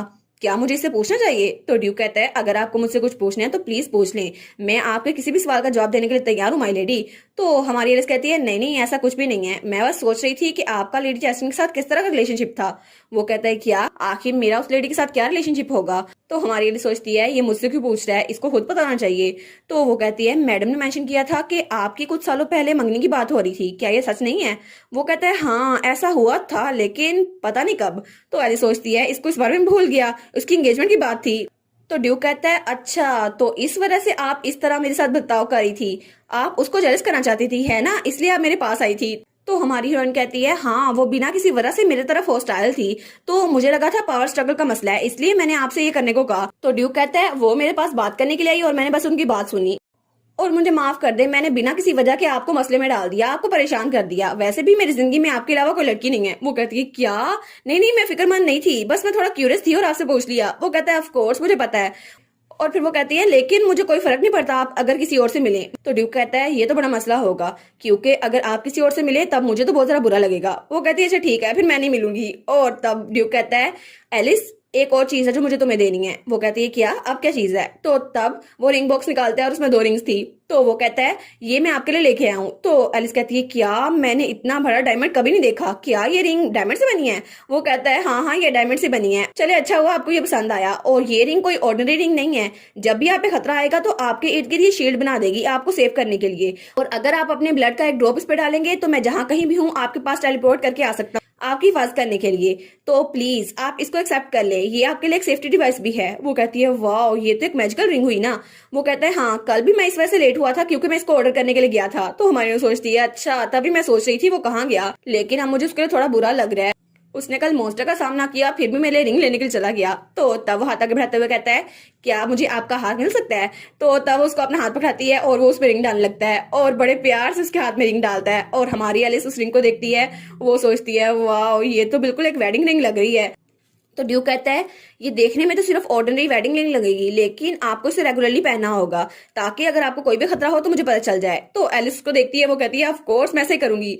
तो तब वो कहता है ये रिंग मेरी रिंग के साथ कनेक्टेड है, तो प्लीज एलिस अगर आपको कोई मसला ना हो तो इस रिंग को कभी मत उतारिएगा। तो एलिस स्माइल करते हुए कहती है ऑफ कोर्स मैं इस रिंग को कभी नहीं उतारूंगी क्योंकि ये आपने मुझे दी है ड्यूक। और दूसरी तरफ हमें कॉमनर्स की एक स्ट्रीट दिखाई जाती है जहाँ पे सब लोग खरीदारी कर रहे थे, और कोई कहता है फ्रेश वेजिटेबल्स, यहाँ पे फ्रेश वेजिटेबल्स हैं और यहाँ पे एप्पल्स बहुत ज्यादा डिलीशियस है, और वहाँ पे थर्ड प्रिंस खड़ा था जो कुछ फ्रूट्स लेने के लिए आया था। तो वो कहता है ये एप्पल्स तो बहुत ज्यादा टेस्टी लग रहे हैं, मैं इनमें से कुछ लूंगा, तो प्लीज इसको पैक कर दो। तो तब वो पैसे देने लगता है और कहता है 1 मिनट रुको। तो तभी पीछे से सिना आती है, वो कहती है आपको यहाँ देखना बहुत ज्यादा फैंसी लग रहा है। तो थर्ड प्रिंस कहता है क्या ये यहाँ पर क्या कर रही है? तो वो कहती है क्या अब आप ठीक है? तो थर्ड प्रिंस बड़ी अजीब नजर से उसे देखता है, वो सोचता है ये फिर से मुझे मारने तो नहीं वाली। तो वो कहती है ये एप्पल्स तो बहुत ज्यादा डिलीशियस लग रहे हैं, मैं भी कुछ लूंगी, लेकिन तभी थर्ड प्रिंस वहां से भाग जाता है। वो कहती है हैं ये कहाँ गया? तो दुकानदार कहता है क्या ये सेब खरीदने वाला?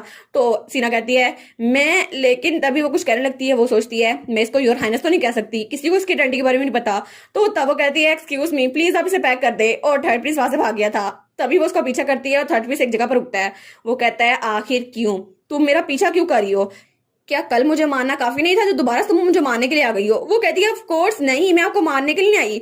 और वो सोचती है कल लगता है उसके लिए बहुत ज्यादा शौक वाला दिन होगा, इसलिए मुझे नहीं लगा था वो इतनी जल्दी में भागेगा। वो कहती है मुझे माफ कर दे, मैं तो बस आपके एप्पल उड़ाने के लिए आई थी। और तब वो एप्पल उसको देते हुए कहती है आप इसे दुकान में ही भूल गए थे। तो वो कहता है तुम मुझे इतनी दूर ये देने के लिए आई हो? तो वो कहती है ऑफ कोर्स मैं आपको यही देने के लिए आई हूँ, या फिर आपको लगता है कि मैं जानबूझ के आपके पास आई हूँ? और वो सोचती है हालांकि मेरी इंटेंशन तो यही थी कि जानबूझ के इसके पास आऊं, लेकिन थर्ड प्रिंस कहता है मैंने तो ये नहीं कहा। और तब वो कहती है ठीक है, अब मैंने आपको ये वापस कर दिया है तो अब मैं चलती हूँ। तो थर्ड प्रिंस कहता है क्या ये सच में जा रही है? तो तब वो वहां से निकलती है और कहती है फेलियर, मैं तो टोटल फेलियर हूँ, मैं इतनी दूर से मिलने के लिए आई थी लेकिन मैंने तो उससे कोई बात भी नहीं की और वैसे ही चली आई। और वो सोचती है अगर मैं दोबारा से टकराई तो फिर भी मुझे लगता है वो भाग जाएगा, और मैंने ब्रदर और सिस्टर इन लॉ से कहा था कि मुझे ट्रस्ट करें और मैं उसको वापस ले आऊंगी। लेकिन जैसे वो आज भागा है ना, मुझे लगता है थर्ड प्रिंस मुझसे बात तो नहीं करने वाला, बिल्कुल भी नहीं। हमें सीना दिखाई जाती है जिसको रास्ते से गुजरते हुए रश दिखाई देता है। वो कहती है क्या अब यहाँ पे क्या हो रहा है? तो तब वो चलती उस तरफ आती है। वो कहती है ये तो वही बुक स्टोर है ना जहाँ पे थर्ड प्रिंस विजिट किया करता था। तो तब किसी की आवाज आती है आखिर यहाँ पर हो क्या रहा है? तो वो वहां पर देखती है तो वहां पर थर्ड प्रिंस और एक बच्चा खड़ा था। वो कहती है ये यहाँ पर क्या कर रहे हैं? तो वो आदमी कहता है ये बच्चा ये एक नोबल का वॉलेट लेके भागा था, ये ऐसा कैसे कर सकता है? तो हमारी सीना कहती है योर हाइनेस, और ये बच्चा ये लोग आखिर इस चीज में कैसे फंस गए? तो वहां पे एक आदमी खड़ा था। वो कहता है मैंने कहा मेरा वॉलेट वापस करो अभी की अभी। तो थर्ड प्रिंस कहता है बच्चे ने कहा कि उसके पास नहीं है, और वैसे भी बच्चे के हाथ बिल्कुल खाली हैं और उसके कपड़े बिल्कुल सादा है, उसने अपने कपड़ों में भी कहीं नहीं छुपाया, तो आप कैसे कह सकते हैं कि उसने आपका वॉलेट चुरा लिया? वो तो कहीं गया भी नहीं था। तो वो आदमी थर्ड प्रिंस का कॉलर पकड़ लेता है। वो कहता है तुम्हारी हिम्मत कैसे हुई? तुम उस बच्चे की साइड ले रहे हो और तुम मुझे जज कर रहे हो, तुम उसके साथी तो नहीं हो कहीं? तो वो कहता है मुझे अच्छे से याद है वो बच्चा मुझसे टकराया था, जरूर उसने मेरा पर्स लिया होगा और इसके अलावा कोई हो ही नहीं सकता। तब वो उसकी तरफ हाथ बढ़ाने लगता है और कहता है मुझे मेरा पर्स वापस दे दो वरना मैं तुम्हें अभी सबक सिखाता हूँ। लेकिन तभी सीना उन दोनों के दरमियान आ जाती है। वो कहती है बस बहुत हो गया। तो वो आदमी कहता है क्या अब तुम कौन हो? वो कहती है आखिर आप लोग सड़क के दरमियान में इतना घटिया सीन क्यों कर रहे हैं?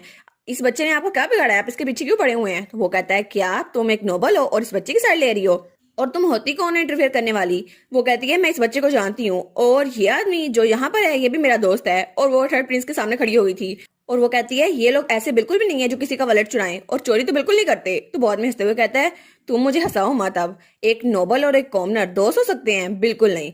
ओ अब मैं देख रहा हूँ, एक नोबल लेडी है ना जिसके कपड़े नोबल्स वाले हैं, लेकिन मुझे लगता है तुम भी इनके साथ ही मिली हुई हो। तो सीना सोचती है ये तो बिल्कुल पागल हो गया है, लगता है इसका दिमाग घास चरने गया हुआ है। तो सीना कहती है मुझे पता है यहाँ पर रिडिकुलस कौन हो रहा है, आखिर तुम्हें अपने सोशल स्टेटस का इतना ज्यादा घमंड कैसे हो सकता है? और क्या हुआ मैं नोबल हूँ, मैं किसी कॉमनर के साथ दोस्ती नहीं कर सकती? और वैसे भी हर कोई तुम्हारी तरह स्टेटस से इतना ज्यादा ऑब्सेस नहीं होता। और वो बच्चों को अपने पास कर लेती है। तो वो कहता है क्या तुम मेरी बेइज्जती कर रही हो? तो पीछे सब लोग बातें करते हैं लेकिन आखिर ये नोबल कॉमनर्स की जगह पर क्या कर रहा था? वैसे भी ये यहाँ पर आना नहीं चाहता। तो वो आदमी कहता है क्या मतलब तुम मेरी इंसल्ट कर रही हो? तभी वहां पर कोई आता है कहता है मास्टर हमें आपका वॉलेट मिल गया। तो सीना कहती है क्या? तो वो आदमी कहता है ये तो उसी सड़क पे गिरा था जहां से हम गुजरे थे, आपने वहां गिरा दिया था लेकिन हमें मिल गया। तो वो आदमी कहता है हैं मैंने गिराया था? और सब लोग पीछे से घूर के उसी को देखी जा रहे होते हैं। तो वो जल्दी से वहां से भागने लगता है। वो कहता है ठीक है चलो यहाँ से। तो सीना कहती है रुक तो जाओ, पहले माफी तो मांग के जाओ। लेकिन जल्दी से वो अपने सर्वेंट के साथ वहां से भाग जाता है। तो थोड़ी देर बाद सीना उस बच्चे को वहां बिठाती है। वो कहती है आखिर में वो बिना सॉरी कहीं भाग गया, लेकिन क्या तुम ठीक हो? तो वो कहता है हाँ हाँ मैं ठीक हूँ। तो सीना कहती है थर्ड प्रिंस क्या आप ठीक हैं? वो कहता है हाँ मैं भी ठीक हूँ। तो वो बच्चा कहता है thank you so much teacher मेरी हेल्प करने के लिए। तो तब वो कहती है नहीं नहीं कोई बात नहीं, वैसे भी ये गलत फहमी थी जो बिल्कुल साफ हो गई है। तो थर्ड प्रिंस कहता है टीचर? तो वो बच्चा उसके सामने झुकते हुए कहता है और आपका भी थैंक यू बिग ब्रदर। वो कहता है नहीं नहीं मैं बस खुश हूं कि तुम सेफ हो। वो कहता है लेकिन क्या सच में आप टीचर के दोस्त हैं? तो सीना कहती है वो तो मैंने वैसे ही कह दिया था। लेकिन थर्ड प्रिंस कहता है वेल अब मुझे लगता है मैं उसका दोस्त हूँ। और वो भी थोड़ा ऑकवर्ड हो गया था। तो वो बच्चा कहता है सच में आप टीचर के दोस्त हैं है ना? तो हमारी सीना सोचती है अच्छा तो इसका मतलब है मैं सच में उसकी दोस्त बन गई, चलो ये तो अच्छा हुआ, मेरा काम आसान हो जाएगा। तो वो बच्चा उन दोनों को पकड़ते हुए कहता है टीचर का दोस्त है ना, तो फिर आपको भी हमारी क्लास में आना चाहिए। तो थर्ड प्रिंस कहता है क्या क्लास? तो वो कहता है हाँ हाँ बिल्कुल, मिस मेल्टन हमें मैजिक सिखाती हैं सब बच्चों को। तो वो कहता है क्या मैजिक? तो सीना कहती है I guess magic lesson commoners के लिए बहुत ज्यादा अनकॉमन है और वैसे भी वो प्रॉपर एजुकेशन को अफोर्ड नहीं कर सकते, इसलिए मैं उन्हें सिखाती हूँ। तो वो बच्चा कहता है ये ठीक होगा ना टीचर, आपके दोस्त हमारे साथ आए क्लास में, वैसे भी उनको मैजिक पावर्स के बारे में सीखने की जरूरत है, और वैसे भी आपने कहा था कि हम अपने दोस्तों को लेके आ सकते हैं मैजिक क्लास में। तो थर्ड प्रिंस कहता है मैजिक क्लास? तो वो कहती है नहीं मुझे लगता है कि आप थोड़ा बिजी हैं, अगर आपको आना नहीं है तो आप ना आए है ना। तो वो कहता है नहीं नहीं मैं जरूर आऊंगा। तो सीना कहती है सच में? तो वो बच्चा कहता है ये आने वाले हैं। तो थर्ड प्रिंस कहता है अगर ये ठीक रहे तो फिर मैं जरूर आऊंगा, क्या आप मुझे बता सकती हैं क्लास किस वक्त होने वाली है? वो कहती है हाँ हाँ ऑफ कोर्स मैं आपको बता देती हूँ। इस वीक की क्लास कल के अगले दिन यानी परसों को होने वाली है सर, तो अगर आप आना चाहें तो आ सकते हैं। तो वो बच्चा कहता है 1-2 दिन मतलब 2 दिन है ना। तो थर्ड प्रिंस कहता है अच्छा परसों, फिर तो मैं आ जाऊंगा, मुझे लगता है मेरे पास कोई प्लान नहीं है, तो फिर मैं आ सकता हूँ। वो कहती है हाँ हाँ श्योर। तो वो बच्चा कहता है लेकिन बड़े भाई क्या आपको भी मैजिक यूज करना आता है? वो कहता है नहीं नहीं मुझे मैजिक यूज नहीं करना आता, लेकिन मैं तुम्हारी टीचर का दोस्त हूँ ना, तो क्या मैं आ सकता हूँ? वो बच्चा कहता है हाँ हाँ ऑफ कोर्स आपको जरूर आना होगा।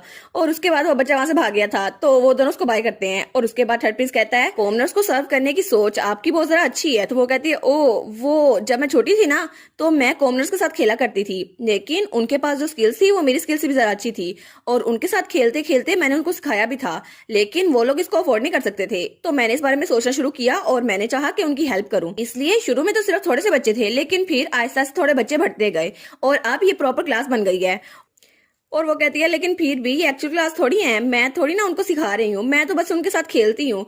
वैसे भी मैं कौन सा ऑफिशियल टीचर हूँ, मुझे तो बस जो आता है मैं उनको सिखा देती हूँ। वो कहता है माय लेडी लेकिन फिर भी आप बहुत ज्यादा थॉटफुल हैं। तो वो कहती है लेकिन उससे भी जरा है बात, क्या आपको मैजिक नहीं आता? आप तो स्पिरिट मैजिक में मास्टर हैं, तो फिर आप मैजिक क्लास को क्यों अटेंड करना चाहते हैं? वो कहता है क्या, लेकिन तुम्हें कैसे पता कि मेरे पास स्पिरिट मैजिक है? वो कहती है मैंने तो भाई से सुना था, वैसे भी ड्यूक ने कहा था कि मॉन्स्टर के साथ इनकाउंटर करते हुए आपने उनकी हेल्प की थी। वो कहता है अच्छा वो कहता है मैंने तो सिर्फ बुक से सीखा था, वैसे भी मैं कभी अकेडमी में नहीं गया, तो मुझे नहीं पता कि असल क्लास कैसी होती है, इसलिए मैं थोड़ा क्यूरियस हो रहा था। तो वो सोचती है ओ तो इसको इम्पीरियल सपोर्ट नहीं मिली, शायद इसलिए ये कुछ सीख नहीं पाया।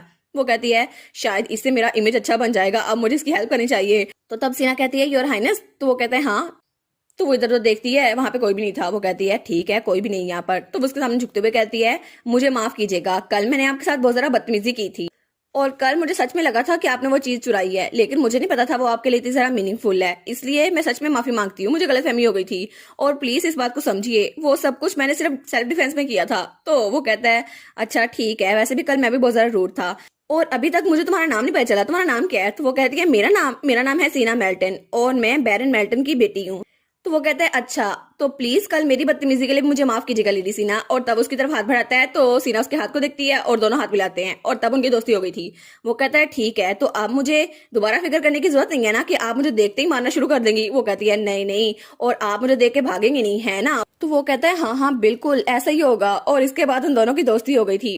और उसके बाद सीन चेंज होता है और हमें कुछ दिनों बाद का सीन दिखा रहता है, जब हमारी एलिस की मेड आइलीन वो कहती है oh my God my lady ये कपड़े तो आप पे बहुत ज्यादा सूट कर रहे हैं। और तब हमारी एलिस न्यू ड्रेस के साथ थी। वो कहती है सच में ये मुझ पे सूट करते हैं? वो कहती है हाँ हाँ बिल्कुल, आप तो आज बहुत ज्यादा ब्यूटीफुल लग रही हैं, स्पेशली आज तो बहुत ही ज्यादा। वो कहती है लगता है ये सारे ड्रेस मुझ पे मैच हो रहे हैं, अच्छा हुआ मैंने कोट सेट के बगैर ड्रेस बनवा लिए। वो कहती है लेकिन मुझे लगता है इस सब की सबसे बड़ी वजह आपकी वेडिंग रिंग है। तो एलिस कहती है अच्छा मेरी वेडिंग रिंग? और वो सोचती है जब से सबको खबर मिली है कि मुझे वेडिंग रिंग मिली है, ये खबर तो जंगल में आग की तरह फैल गई है, हर मेड मुझसे आके पूछ रही है, और सब कह रही थी हमने सुना ड्यूक ने खुद ये बनवाई है। तो तब वो सोचती है मेरी तरह मैं तो बहुत जरा बॉदर हो रही थी, लेकिन ड्यूक उसको तो इस बात से बड़ी खुशी हो रही थी, और हर मेड हर सर्वेंट हर कोई मेरी रिंग को ही देख रहा था, और सब कह रहे थे ड्यूक ने पर्सनली इस रिंग को खरीदा था, लेकिन ड्यूक ने कहा था इस रिंग को कभी ना उतारना। और तब वो उसको सोच के ब्लश करने लग जाती है। तो फिर वो कहती है नहीं नहीं बस खुद पे काबू रखो एलिस, ये कोई वेडिंग रिंग थोड़ी ना है, असल में ये तो सेफ्टी डिवाइस है, सिर्फ सेफ्टी के लिए है ना? तो तब आइलिन कहती है माय लेडी क्या आप दूसरे ड्रेसेस भी ट्राई करना चाहेंगी जो आपके आए हैं? और वहां पे बहुत ज्यादा ड्रेसेस थे।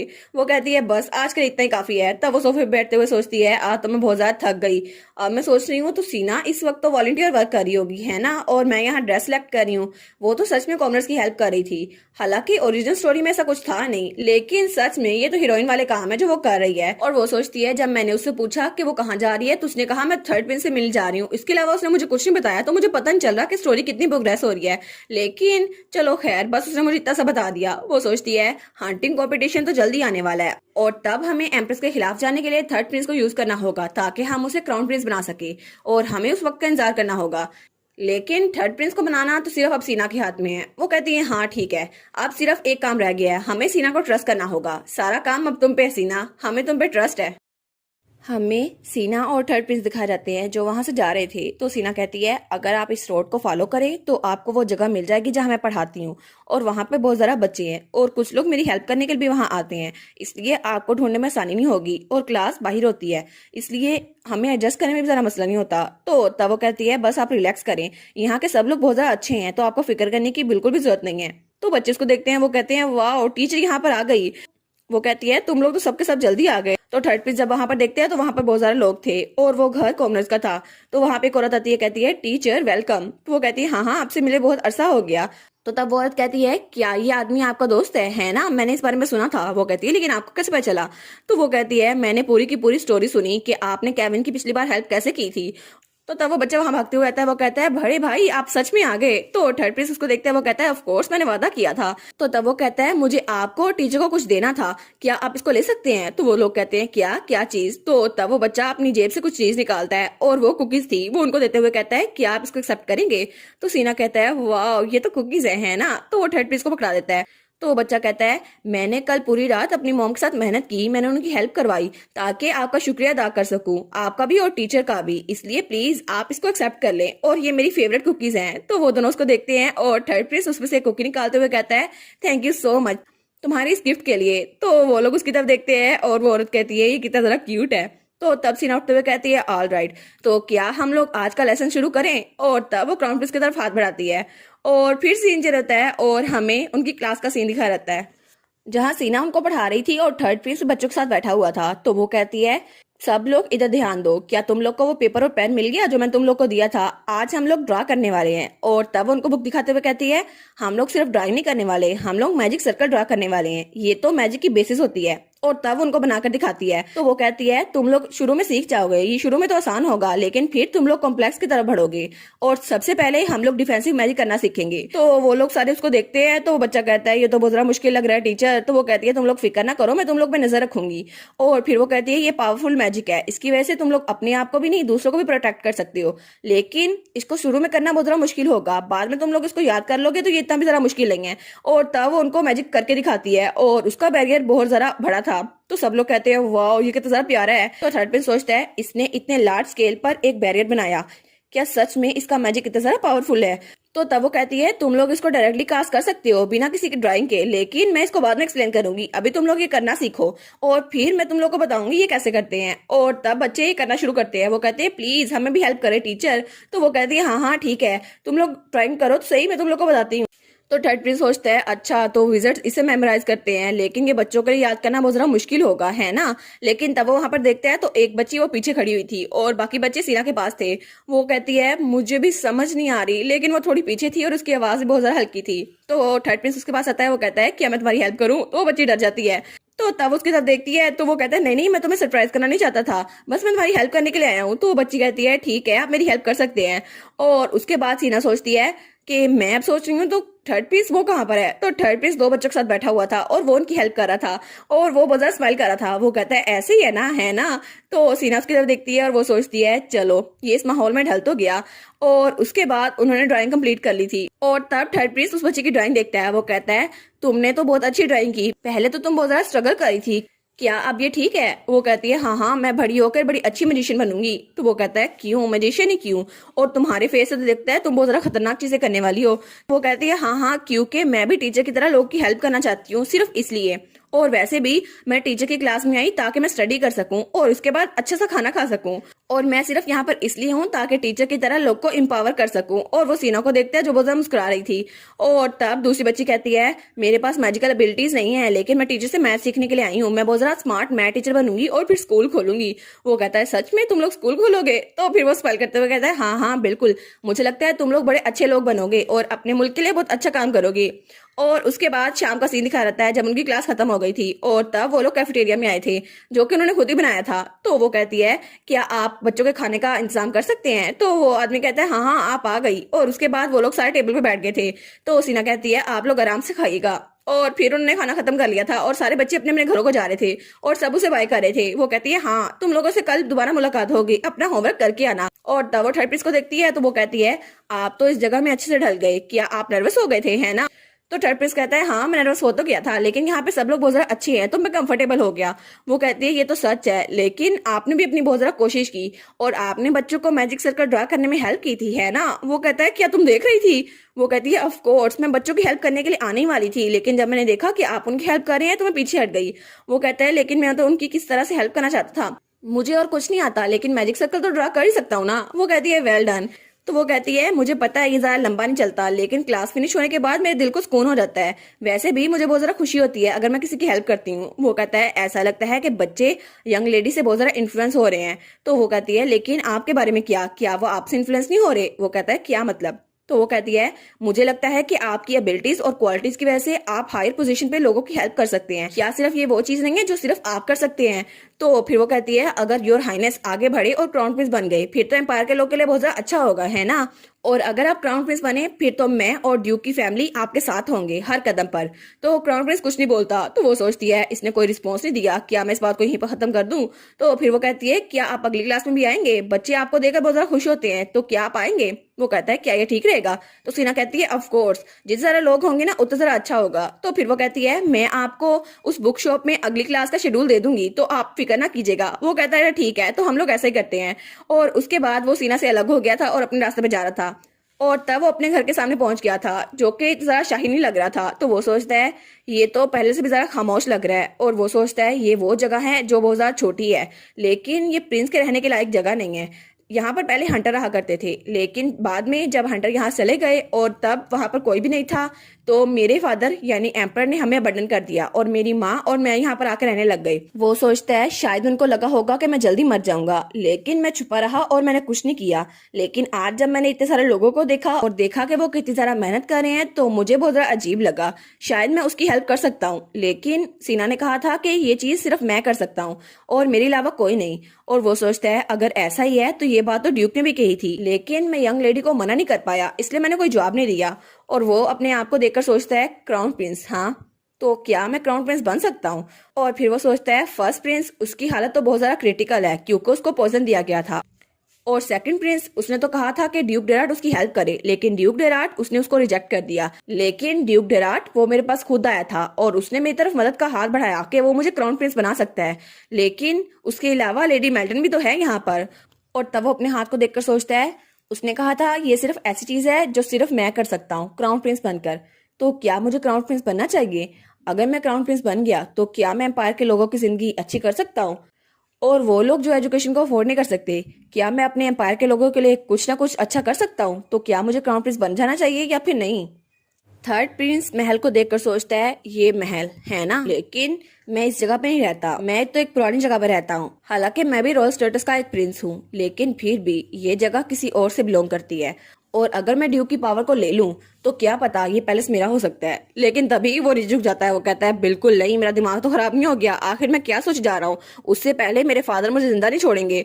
और तब उसे याद आता है जब उसकी मॉम बहुत ज्यादा बीमार थी, उन्होंने कहा था एल्विन मेरी बात गौर से सुनो, अगर तुम्हारे डैड को पता चल गया कि तुम जिंदा हो तो एम्पीरियल फैमिली तुम्हें जिंदा नहीं छोड़ेगी, इसलिए प्लीज तुम छुप के रहना और कुछ भी ऐसा ना करना जिसकी वजह से तुम लोग की नजरों में आओ। लेकिन जब तुम अडल्ट बन जाओ तो यहाँ से दूर भाग जाना, जितना हो सके उतना दूर, क्योंकि खुश रहने के लिए बस तुम्हारे पास यही रास्ता है। और तब अपनी मुट्ठी बंद करके सोचता है हाँ बिल्कुल, मॉम बिल्कुल ठीक थी और मुझे मॉम की खातिर और अपनी सेफ्टी की खातिर ये कुछ नहीं करना चाहिए, मुझे ड्यूक की हेल्प नहीं लेना चाहिए। वैसे भी वो लोग हैं जिनसे मैं अभी मिला था, और ड्यूक डेराट, डचीज एलिस और सीना मेल्टिन, हाँ बिल्कुल ऐसा जरूर लगता है वो लोग मेरे दोस्त हैं, लेकिन क्या पता वो सिर्फ मेरा फायदा उठाने की कोशिश कर रहे हो ताकि मैं क्राउन प्रिंस बन जाऊं, लेकिन उसकी वजह से उनको भी फायदा हो। नहीं नहीं नहीं, मुझे लोगों पे यकीन नहीं है, क्या पता वो लोग सिर्फ दिखावा कर रहे हो। तभी वो एक तरफ देखता है तो वो कहता है क्या तुम आ गए? और वहां पर एक डॉगी था। वो कहता है बट ली तुम यहाँ पर आ गए, और उसके मुंह में कोई चीज थी। वो कहता है यहाँ पर आओ ना, तुम तो बहुत अरसे बाद मिले हो मुझे। तो तब वो सोचता है हाँ बिल्कुल, मेरा इकलौता दोस्त सिर्फ ये है बटली। और तब वो बताता है 1 साल पहले मुझे बटली मिला सर्दी में, यहाँ पे बहुत ज्यादा ठंड थी और वहाँ बहुत ज्यादा बर्फबारी हो रही थी, लेकिन मुझे रोकमैन स्ट्रीट से कुछ चीजें लानी थी इसलिए मुझे थोड़ी देर हो गई। लेकिन तभी उसे बर्फ में से कोई आवाज आती है। वो कहता है क्या ये आवाज किसकी थी? क्या यहाँ पे कोई चीज है? तो तभी उसे घुराने की आवाज आती है। वो कहता है क्या बर्फ के नीचे कोई जानवर है? तो तब बर्फ खोदने लगता है। वो कहता है क्या ये कोई इंसान हो सकता है?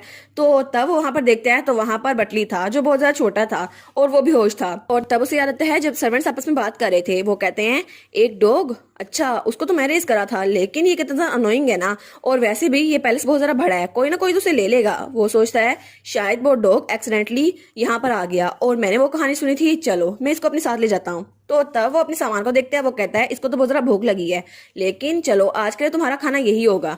और तब वो सोचता है उस वक्त तो मुझे पता नहीं चला था कि मैंने उसकी हेल्प क्यों की, लेकिन शायद मैंने उसकी हेल्प इसलिए की थी क्योंकि उसकी हालत भी बिल्कुल मेरी तरह थी। उसको भी अबंडन कर दिया गया था और मैं उसको अपने घर ले आया और उसके बाद मैंने उसे खाना खिलाया और तब से वो मेरे साथ ही है। और वो सोचता है लगता है इसको आवारा होने की बहुत जरा आदत है, कभी कभी घर रुकता है और कभी कभी बाहर चला जाता है, लेकिन चलो अच्छा हुआ। लेकिन अभी ये अपने मुंह में क्या लेके आया है? वो कहता है आज तुम क्या लेके आए हो? तो तब वो वहां पर देखता है तो वहां पर गोश्त के टुकड़े थे। वो कहता है तुम एम्पीरियल पैलेस के फूड वेयर हाउस से फिर से चोरी करके ले आए, मैंने तुम्हें कहा था ना ऐसी चीजें ना किया करो, अगर किसी को पता चल गया तो तुम मुश्किल में आ जाओगे। लेकिन तब उसकी शक्ल देखता है, वो कहता है अच्छा ठीक है, मैं इसको आज रात का डिनर के लिए ग्रिल करूंगा, तुम्हें भी मिलेगा। वो कहता है चलो हम लोग घर चलते हैं। और तब वो लोग अपने घर आ गए थे और तब वो गोश्त के टुकड़ों को लेता है और उनको ग्रिल करने लगता है। वो कहता है आराम से खाना, ये तुम्हारा खाना ही है। और फिर वो सोचता है तुम और मैं बिल्कुल एक ही कश्ती पर सवार है, वैसे भी हमारे पास रहने के लिए कोई जगह नहीं है, जब तक हमें कोई जगह नहीं मिलती हम लोग यहीं पर रहेंगे, लोग की नजर से दूर। और वो सोचता है मुझे बहुत जरा फिक्र हो रही थी कि इतनी छोटी सी बोटी के साथ ये इतना आवारा है, फिर भी चलो हम लोग इकट्ठे ही रहेंगे, है ना। तो वो डॉग भी उसके इर्द गिर्द घूमने लगता है। वो कहता है वुफ वुफ। तो थर्ड प्रिंस कहता है इसका मतलब मैं हाँ समझू, है ना। और वो सोचता है अब तो मुझे तुम्हारे लिए डॉग सप्लाईज भी खरीदनी होंगी, कल मैं जाकर खरीदूंगा। लेकिन तभी उसके दरवाजे पे वो जोर से दस्तक होती है। वो डर जाता है, वो कहता है क्या अब यहाँ पर कौन है? तो तब वहां पर कोई आता है। वो कहता है देखो सही, ऐसा लगता है ये अभी तक जिंदा है। और वो था सेकंड प्रिंस, जो बहुत जरा गुस्से में लग रहा था। वो कहता है क्या सेकंड प्रिंस ये यहाँ पर क्या कर रहा है? और सेकंड प्रिंस अपने 2 सिपाहियों के साथ वहां पर आया था। वो सोचता है आखिर इसे पता कैसे चला कि मैं यहाँ पर रहता हूँ और ये यहाँ पर करने क्या आया है। तो तभी सेकंड प्रिंस आता है और उसको जोर से लात मारता है। तो तब उसके सामने झुक जाता है। तो सेकंड प्रिंस कहता है तुम्हें ये नहीं पता कि योर हाइनेस द प्रिंस के सामने कैसे रिस्पेक्ट शो करते हैं? क्या तुम्हें ये कुछ सिखाया नहीं गया? आखिर तुमने सीखा क्या अभी तक? तभी थर्ड प्रिंस का डॉग उसकी तरफ देख कर घुर्राता है। वो कहता है क्या अब तुम्हें क्या मसला है? तो तब वो डॉग उसकी तरफ लपकने लगता है, लेकिन सेकंड प्रिंस वो उसको भी लात मारता है। वो कहता है तुम्हारी हिम्मत कैसी हुई अपने दांत मुझे दिखाने की? और तब वो नीचे गिर गया था। तो थर्ड प्रिंस कहता है नहीं बटली नहीं। तो सेकंड प्रिंस थर्ड प्रिंस के बाल पकड़ता है और कहता है मुझे लगा था तुम बहुत अरसे पहले मर चुके होगे, लेकिन तुम तो अभी तक जिंदा हो मेरे छोटे भाई। तो थर्ड प्रिंस कहता है आप ये क्यों कर रहे हैं? वो कहता है अच्छा तुम्हें अब ये पूछना याद आ गया है। तो वो उसके बाल पकड़े हुए था। वो कहता है मैंने सुना कि तुम ड्यूक डेराट से मिले थे, लेकिन आखिर तुम उससे कैसे मिल सकते हो? तो वो थर्ड प्रिंस सोचता है क्या इसे पता चल गया? तो वो कहता है तुम्हें पता भी है मुझे कितना जरा रिडिकुलस फील हुआ था जब मैंने इस बारे में सुना। उसने मेरी ऑफर को ठुकरा दिया, लेकिन वो तुम्हारे साथ काम करने के लिए राजी हो गया। तुम उससे क्या करने के लिए मिलने गए थे? और वो कहता है मुझे तो इतना जरा गुस्सा आया, जो सर्वेंट की न्यूज लेकर आया था मैंने तो उससे भी जान से मार डाला। और तुम्हें पता भी है कि तुम जैसा एक लोअर आदमी जो मिक्स ब्लड है, जो कि एक मेड का बेटा है, वो ड्यूक से कैसे मिल सकता है? तुम्हें क्या लगता है तुम कुछ भी कर सकते हो? अब ऐसा सोचना भी ना। अगर तुम्हें किसी से हेल्प चाहिए तो अपने लिए चाहिए होगी, ना कि किसी और चीज के लिए। वैसे भी तुम बहुत सारा पैथेटिक हो, जो कि एक सिंगल डॉग का भी ध्यान रख सकता। और वो उसका मजाक उड़ा रहा था और तभी वो उसे नीचे गिरा देता है। वो कहता है कभी भी मेरी नजरों के सामने दोबारा ना आना, वरना तुम्हारा निशान भी किसी को नहीं मिलेगा। और तब उस डॉग को देखते हैं तो वो थोड़ा सा हिलता है। वो कहता है क्या ये अभी तक जिंदा है? मुझे लगा नहीं था ये जिंदा बचेगा, लेकिन लगता है ये अपने मास्टर की तरह बहुत जरा ढीठ है। और तब वो अपनी तलवार निकालने लगता है और उस डॉग की तरफ हड़ा था। तो वो कहता है मैं तुम्हें जान से मार डालूंगा। तो थर्ड प्रिंस कहता है क्या नहीं। तो तब सेकंड प्रिंस उस डॉग पर हमला करता है, लेकिन तभी वो कहता है ओहो ये तलवार तो बहुत जरा गंदी हो गई है, अब तो मैं इसे दोबारा यूज भी नहीं करने वाला, क्योंकि वो तलवार लगी थी थर्ड प्रिंस के और उसकी पीठ पर खून ही खून था।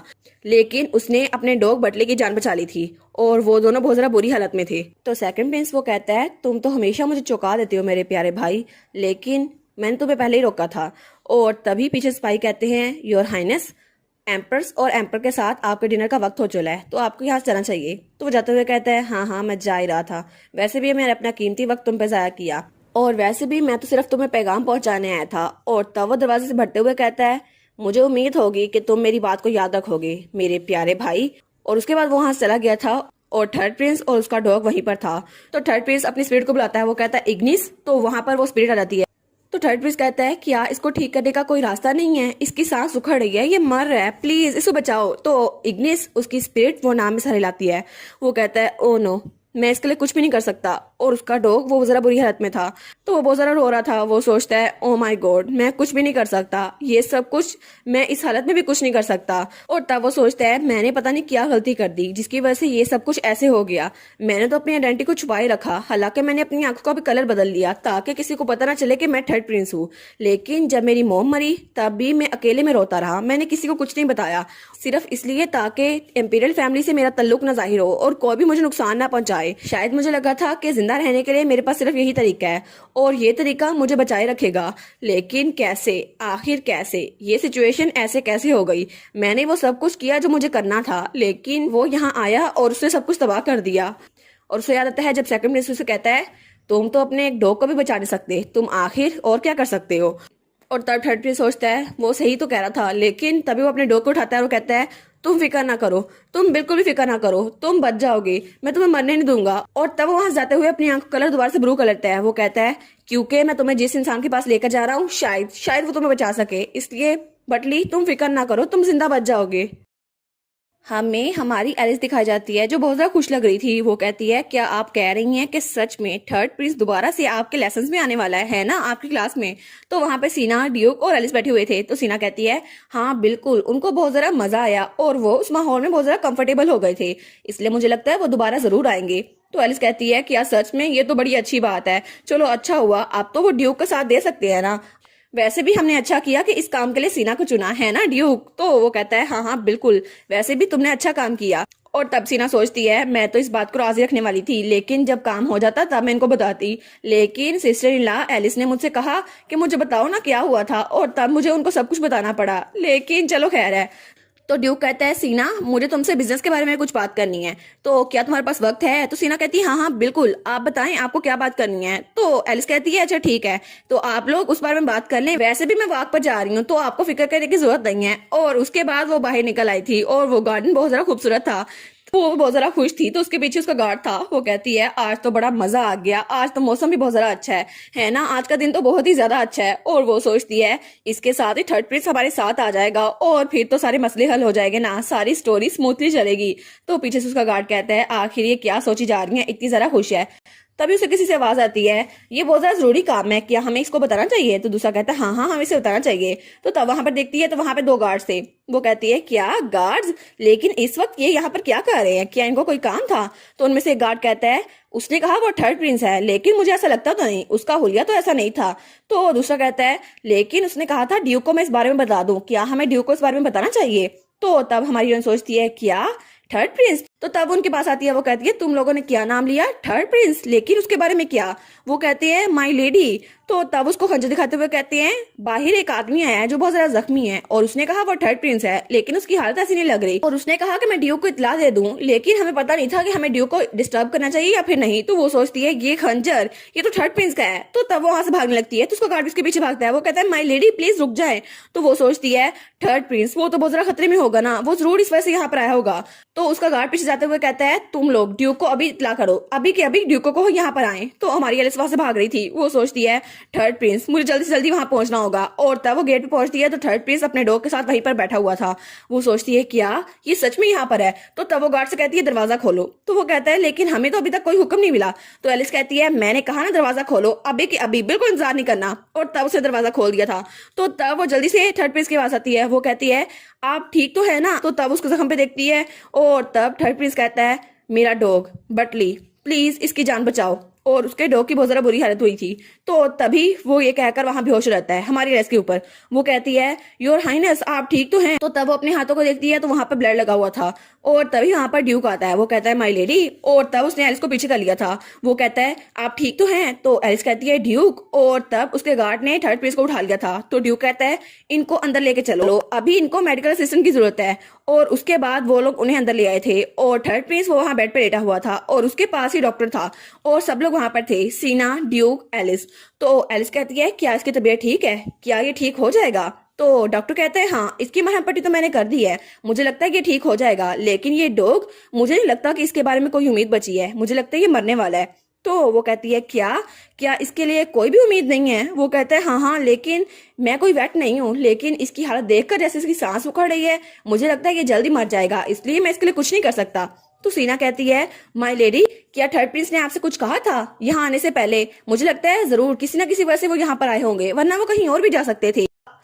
क्या उन्होंने आपको कोई इंस्ट्रक्शन दी थी? तो एलिस कहती है, अरे हाँ, अब मुझे याद आया, उसने मुझे कहा था कि मैं उसके डॉग को बचाऊं, बाटली। और तब उस डॉग को देखती है जो अभी तक बेचैन था। तो ड्यूक कहता है, माय लेडी, क्या आप कुछ कर सकती हैं? वो कहती है, हाँ, मुझे लगता है मेरे लिए ये ठीक रहेगा, वैसे भी इसकी जान जाने वाली है, तो शायद मैं इसके लिए कुछ कर सकती हूँ। और तब उसके पास होती है और अपनी डिवाइन पावर यूज करती है। वो कहती है, प्लीज प्लीज इसे हील कर दो। और तब उसका मैजिक यूज होता है और इर्द गिर्द रोशनी रोशनी थी। तो सब लोग वहां पर देखते हैं और डॉक्टर वो तो कुछ ज्यादा ही शौक हो गया था। वो कहता है, क्या आप हीलिंग मैजिक यूज कर सकती हैं? तो सीना वो भी बहुत ज्यादा हैरान हो गई थी। और तब हमारी एलिस बहुत ज्यादा खुश हो गई थी। वो कहती है, ये तो जिंदा है, ये तो बिल्कुल ठीक है। और तब वो डॉग उसके पास आकर खेलने लग गया था। वो कहती है, ये तो बहुत ज्यादा अच्छा हुआ, ये बिल्कुल ठीक है। वो कहती है, मुझे लगता है कि बिल्कुल ठीक हो गया है, अब खतरे की कोई बात नहीं है, ये बिल्कुल ठीक है। तो डॉक्टर वो बाजार शौक था। वो कहता है, माय लेडी, आपने ये कैसे किया? और वो कहते हैं, आपने एक मरते हुए डॉग को बचाया, आखिर आपकी हीलिंग एबिलिटी इतनी ज्यादा कैसे हो सकती है? तो ड्यूक अपना सर पकड़ लेता है। वो सोचता है, डॉक्टर को पता नहीं चला चाहिए था। तो एलिस कहती है, हाँ लेकिन। तो एलिस थोड़ी कंफ्यूज हो गई थी। वो सोचती है, मैं इसको क्या बताऊं। तो तब सीना कहती है, मुझे यकीन नहीं होता कि आपकी हीलिंग पावर इतनी ज्यादा है, तो आपने उस डॉग की जान बचा ली, कहीं भाई के ठीक होने में भी आपका हाथ नहीं है? क्या आपने भाई की जान बचाई थी? तो ड्यूक कहता है, सीना बस कर दो, बस यहीं पर रुक जाओ, इससे आगे कोई बात ना करना। और तब वो कहता है, और तुम? और डॉक्टर हेल्किन के कंधे पे हाथ रखता है। वो कहता है, तुम भी, अगर आज के बारे में किसी को पता चला तो तुम्हारी खैर नहीं है। वो कहता है, जी जी बिल्कुल, आज कुछ हुआ था? बिल्कुल नहीं, मुझे तो कुछ भी याद नहीं है। तब एलिस उठने लगती है, लेकिन तभी उसे चक्कर आते हैं और वो नीचे गिरने लगती है, लेकिन ड्यूक से पकड़ लेता है। वो कहता है, एलिस। और डॉक्टर और सीना कहते हैं, माय लेडी, आप ठीक तो हैं? तो वो कहती है, मुझे लगता है मैंने अपनी डिवाइन पावर कुछ ज्यादा यूज कर ली, इसलिए मुझे चक्कर आ रहे हैं, लेकिन अभी थर्ड प्रिंस को भी तो ठीक करना है। तो ड्यूक कहता है, तो आपको आराम करना चाहिए ना, आप फिक्र ना करें। वो कहती है, नहीं नहीं, मुझे थर्ड प्रिंस को ठीक करना है। तो ड्यूक उसके कंधे पे हाथ रखता है। वो कहता है, बिल्कुल नहीं, आपको ये करने की जरूरत नहीं है। और तब वो एलिस को उठा लेता है। तो तब एलिस कहती है, लेकिन थर्ड प्रिंस, उनकी जान भी तो खतरे में है। तो ड्यूक कहता है, नहीं, थर्ड प्रिंस की देखभाल डॉक्टर हेल्किन कर लेगा, इसलिए अगर कुछ भी हुआ तो वो इसका जिम्मेदार खुद होगा, है ना डॉक्टर हेल्किन? तुम इसको ठीक कर लोगे ना? वो कहता है, जी जी बिल्कुल, आप फिक्र ना करें, वो बिल्कुल ठीक हो जाएगा। लेकिन एलिस कहती है, थर्ड प्रिंस की जान जरा जरूरी है। लेकिन तब वो दरवाजा बंद करके उसके बाहर ले आया था। वो कहता है, तुम्हारी जिंदगी ज्यादा जरूरी है। और तब वो कहती है, क्या मेरी जिंदगी? लेकिन क्या सच में ड्यूक के लिए मैं इतनी जरा अहम हूँ? तो तब वो ड्यूक की तरफ देखती है तो उसको बड़ा हैंडसम लग रहा था। और तब उसको कमरे में ले आया था। तब उसको बेड पे बिठा देता है। तो आइलीन भी वहीं पर थी। तो ड्यूक कहता है, आइलीन, आज के लिए तुम जा सकती हो, उसका ध्यान मैं खुद रख लूंगा। वो कहती है, जी जी मैं समझ गई। तो हमारी सोचती है, कि सच में उसे आइलीन को भेजना जरूरी था, वो खुद भी तो मेरा ध्यान रख सकती थी। तो तब ड्यूक उसके साथ बैठ जाता है और तब उसको देखता है। तो एलिस कहती है, क्या अब आपको क्या हुआ? और वो सोचती है, पहले तो ये कुछ जरा ही फिक्रमंद हो गया था, लेकिन मुझे लगा नहीं था इसको मेरे बारे में इतनी जरा फिक्र होगी। तो तब ड्यूक कहता है, क्या तुम ठीक हो एलिस? तो वो कहती है, क्या मैं? वो कहती है, हाँ मैं बिल्कुल ठीक हूँ, बस मैं थोड़ा सा आराम कर लूंगी और बिल्कुल ठीक हो जाऊंगी। तो ड्यूक कहता है, मैं तुम्हारे बाल सुलझा देता हूँ। वो कहती है, क्या? लेकिन ये तो आइलिन का काम था ना, और आपको ये करने की जरूरत नहीं है। तो वो कहता है, नहीं नहीं, ताकि तुम रेस्ट कर सको, इसलिए ये काम मैं करूंगा। वो कहती है, अच्छा। और तब उसके बाल खोलने लगता है। तो हमारी सोचती है, ये तो सीन ही बहुत ज्यादा रोमांटिक लग रहा है, लेकिन मुझे तो बहुत ज्यादा शर्म आ रही है। और तब वो जल्दी से उसके हाथ पीछे करती है और अपना रिबन खुद ही खोल लेती है। वो कहती है, ये मैं काम खुद ही कर लूंगी। तो ड्यूक कहता है, अच्छा। तो तब एलिस सोचती है, सिचुएशन तो इतनी ज्यादा टेंस नहीं होनी चाहिए थी, लेकिन ये तो कुछ ज्यादा टेंस हो गई है। तब वो ड्यूक की तरफ देखती है और ड्यूक तो उसे बहुत ज्यादा हैंडसम लग रहा था। वो सोचती है, आखिर कैसे मैं इस चेहरे से नजर कैसे हटा सकती हूँ? ड्यूक उठते हुए कहता है, आप बस लेटी रहिए, मैं लैंप को ठीक कर देता हूँ। वो कहती है, ठीक है। और तब वो कहती है, वैसे भी मुझे आराम करने की जरूरत है, क्योंकि कल मैं अपनी होली पावर थर्ड पेज पे यूज करने वाली हूँ, है ना, तो उसके लिए मुझे थोड़ी आराम की जरूरत है। और वो कहती है, पता नहीं ऐसा क्या हुआ था कि थर्ड प्रिंस को इतनी ज्यादा चोट लग गई, वो तो तलवार का निशान था ना। तो ड्यूक वहां टेबल पे हाथ मारता है और कहता है, एलिस ऐसा कुछ नहीं करने वाली तुम। और वो थोड़ा गुस्से से उसकी तरफ देखता है। तो एलिस कहती है, क्या इसको किस चीज पे गुस्सा आ रहा है? तो वो कहता है, उसके इलाज के लिए डॉक्टर का इलाज बिल्कुल ठीक रहेगा, तो तुम्हें अपनी होली पावर यूज करने की बिल्कुल भी जरूरत नहीं है। तो एलिस सोचती है, क्या इसको इस बात पे गुस्सा आ रहा है कि मैं अपनी होली पावर किसी और पे यूज कर रही हूँ? तो वो कहती है, लेकिन क्या ये इसके लिए ठीक नहीं होगा कि थर्ड पीस बिल्कुल ठीक हो जाए और वो इसके साथ मिल जाए, फिर तो इसकी पावर ज्यादा हो जाएगी ना। लेकिन ये इतना ज्यादा गुस्सा क्यों हो रहा है? तो एलिस कहती है, ड्यूक, अगर मैं अपनी होली पावर किसी और पे यूज करूँ तो वो कम या खत्म ही होगी, तो मैं आप पे भी यूज कर सकती हूँ, इसलिए आपको फिक्र करने की जरूरत नहीं है, वैसे भी आपका इलाज साथ साथ चलता रहेगा। तो ड्यूक कहता है, हाँ ये बात मुझे पहले से पता है, लेकिन इस वक्त ये बात करना जरूरी था। तो एलिस कहती है, क्या? और तब वो खड़े हुए कहती है, लेकिन आपको फिक्र करने की जरूरत नहीं है, वैसे भी मैंने कहा था कि मैं आपका इलाज करूंगी, इसका ये मतलब नहीं है मैं किसी और का इलाज नहीं कर सकती। और आप इतने जरा पोजेसिव क्यों हो रहे हैं। और वो कहती है आपको ये बात पता होनी चाहिए कि मैं आपकी प्रॉपर्टी नहीं बन गई कि आप पे अपनी होली पावर यूज कर रही हूँ। वो कहता है हाँ हाँ मुझे ये बात पता है, लेकिन एलिस तुम आखिर ये बात क्यों कर रही हो। और वो तो उसे लड़ने लग गई थी। तो वो कहती है क्या क्या हम लड़ाई नहीं कर रहे, इसके अलावा कौन सी वजह हो सकती है। तो ड्यूक कहता है हाँ मुझे पता है कि तुम मेरी प्रॉपर्टी नहीं बन गई और तुम अपनी हीलिंग पावर जिस मर्जी यूज कर सकती हो, लेकिन क्या ये तुम्हारी सेहत के लिए ठीक होगा, तुम हर वक्त ये यूज करती रहती हो। वो कहती है अगर ऐसा नहीं है तो इसके अलावा कौन सी वजह है, जब मैं अपनी हीलिंग एबिलिटी किसी पे यूज करती हूँ तभी आप गुस्सा होते हैं, उसके अलावा तो कभी नहीं गुस्सा हुए। वो कहता है हाँ हाँ लेकिन फिर भी मुझे तुम्हारी जरा फिक्र हो रही है। तो वो कहता है क्योंकि मैं चाहता हूँ कि तुम्हें चोट ना पहुंचे, और वैसे भी मैं इस बात के लिए बहुत ज्यादा फिक्रमंद हूँ कि अगर तुमने अपनी हीलिंग एबिलिटी यूज की तो जैसे तुम आज भी होश हुई है तुम्हारी सेहत पे बहुत ज्यादा असर पड़ेगा। तो वो कहती है क्या मेरी सेहत पर। तो ड्यूक कहता है हाँ बिल्कुल एलिस, मैं चाहता हूँ कि तुम्हें बिल्कुल भी चोट ना पहुंचे, इसलिए वो उसके करीब होते हुए कहता है मैं चाहता हूँ कि थर्ड प्रिंस या चाहे जो मर्जी शख्स हो, मेरे लिए तुम उन सबसे ज्यादा जरूरी हो। और तब एलिस कहती है क्या उन सबसे ज्यादा जरूरी। वो कहती है थर्ड प्रिंस से भी ज्यादा जरूरी। तो ड्यूक कहता है हाँ बिल्कुल, क्योंकि तुम मेरे लिए बहुत ज्यादा प्रीशियस हो। और तब एलिस अपनी मुट्ठी बंद करती है और वो धड़म से बेड पे गिर जाती है। वो कहती है बस मुझे बहुत ज्यादा नींद आ रही है। तो ड्यूक कहता है क्या। वो कहता है आखिर अभी ये यहाँ पर खड़ी थी वहां कैसे चली गई। तो एलिस सोचती है ये तो बहुत ज्यादा ऑकवर्ड सिचुएशन हो गई है ना, मुझे ये सब कुछ नहीं चाहिए। और वो तो कुछ ज्यादा अजीबो गरीब बातें सोचने लग जाती है। तो वो कहती है ड्यूक, और ड्यूक अभी तक वहां पत्थर बना खड़ा हुआ था। वो कहती है मुझे बहुत ज्यादा नींद आ रही है ना, बहुत ज्यादा चक्कर आ रहे हैं, तो मुझे लगता है मुझे सोना चाहिए, आप भी यहाँ चले जाएं, कल मिलते हैं। तो ड्यूक कहता है क्या। और वो तो अभी भी होंगो की तरह वहां पे खड़ा हुआ था। तभी वो दरवाजा बंद करके बाहर आता है और वो सोचता है क्या एलिस ने ये सब कुछ क्या किया, अभी तो मेरे पास थी, अभी उछल के वहां कैसे चली गई। और तब सवाल करते हुए सोचता है कभी कभी तो एलिस बिल्कुल ही अजीब लगती है, लेकिन चलो खैर है, मुझे तो उसकी ये हरकतें भी बहुत ज्यादा पसंद है। और दूसरी तरफ एलिस वो तो बेड पे लेटी हुई थी और अभी तक ब्लश किए जा रही थी। वो सोचती है अभी अभी अभी ड्यूक तो मेरे बहुत ज्यादा पास था, और एलिस तो बहुत ही ज्यादा एम्बैरस हुई हुई थी। वो सोचती है ये सब कुछ तो लगता है हमारी स्टोरी में प्रोग्रेस हो रही है, लेकिन क्या सच में ड्यूक को मैं पसंद भी हूँ या फिर नहीं। और ड्यूक भी बाहर खड़ा यही सोच रहा था कि हमें अपनी कहानी में थोड़ी प्रोग्रेस करनी चाहिए। और उनकी प्रोग्रेस के साथ ये वाली एपिसोड यहीं पर खत्म, और अभी तक इसकी सिर्फ यही एपिसोड्स आई हैं। So sad. लेकिन न्यू एपिसोड्स जब आएंगी हर हफ्ते तो मैं उनको एक्सप्लेन कर दिया करूंगी। तब तक के लिए मैं न्यू मानवा स्टार्ट करने वाली हूँ, तो काइंडली आप लोग वीडियो को लाइक और चैनल को सब्सक्राइब कर दे, और न्यू वीडियोस के लिए काइंडली चैनल से बने रहिए। Thank you so much for watching my videos and bye bye.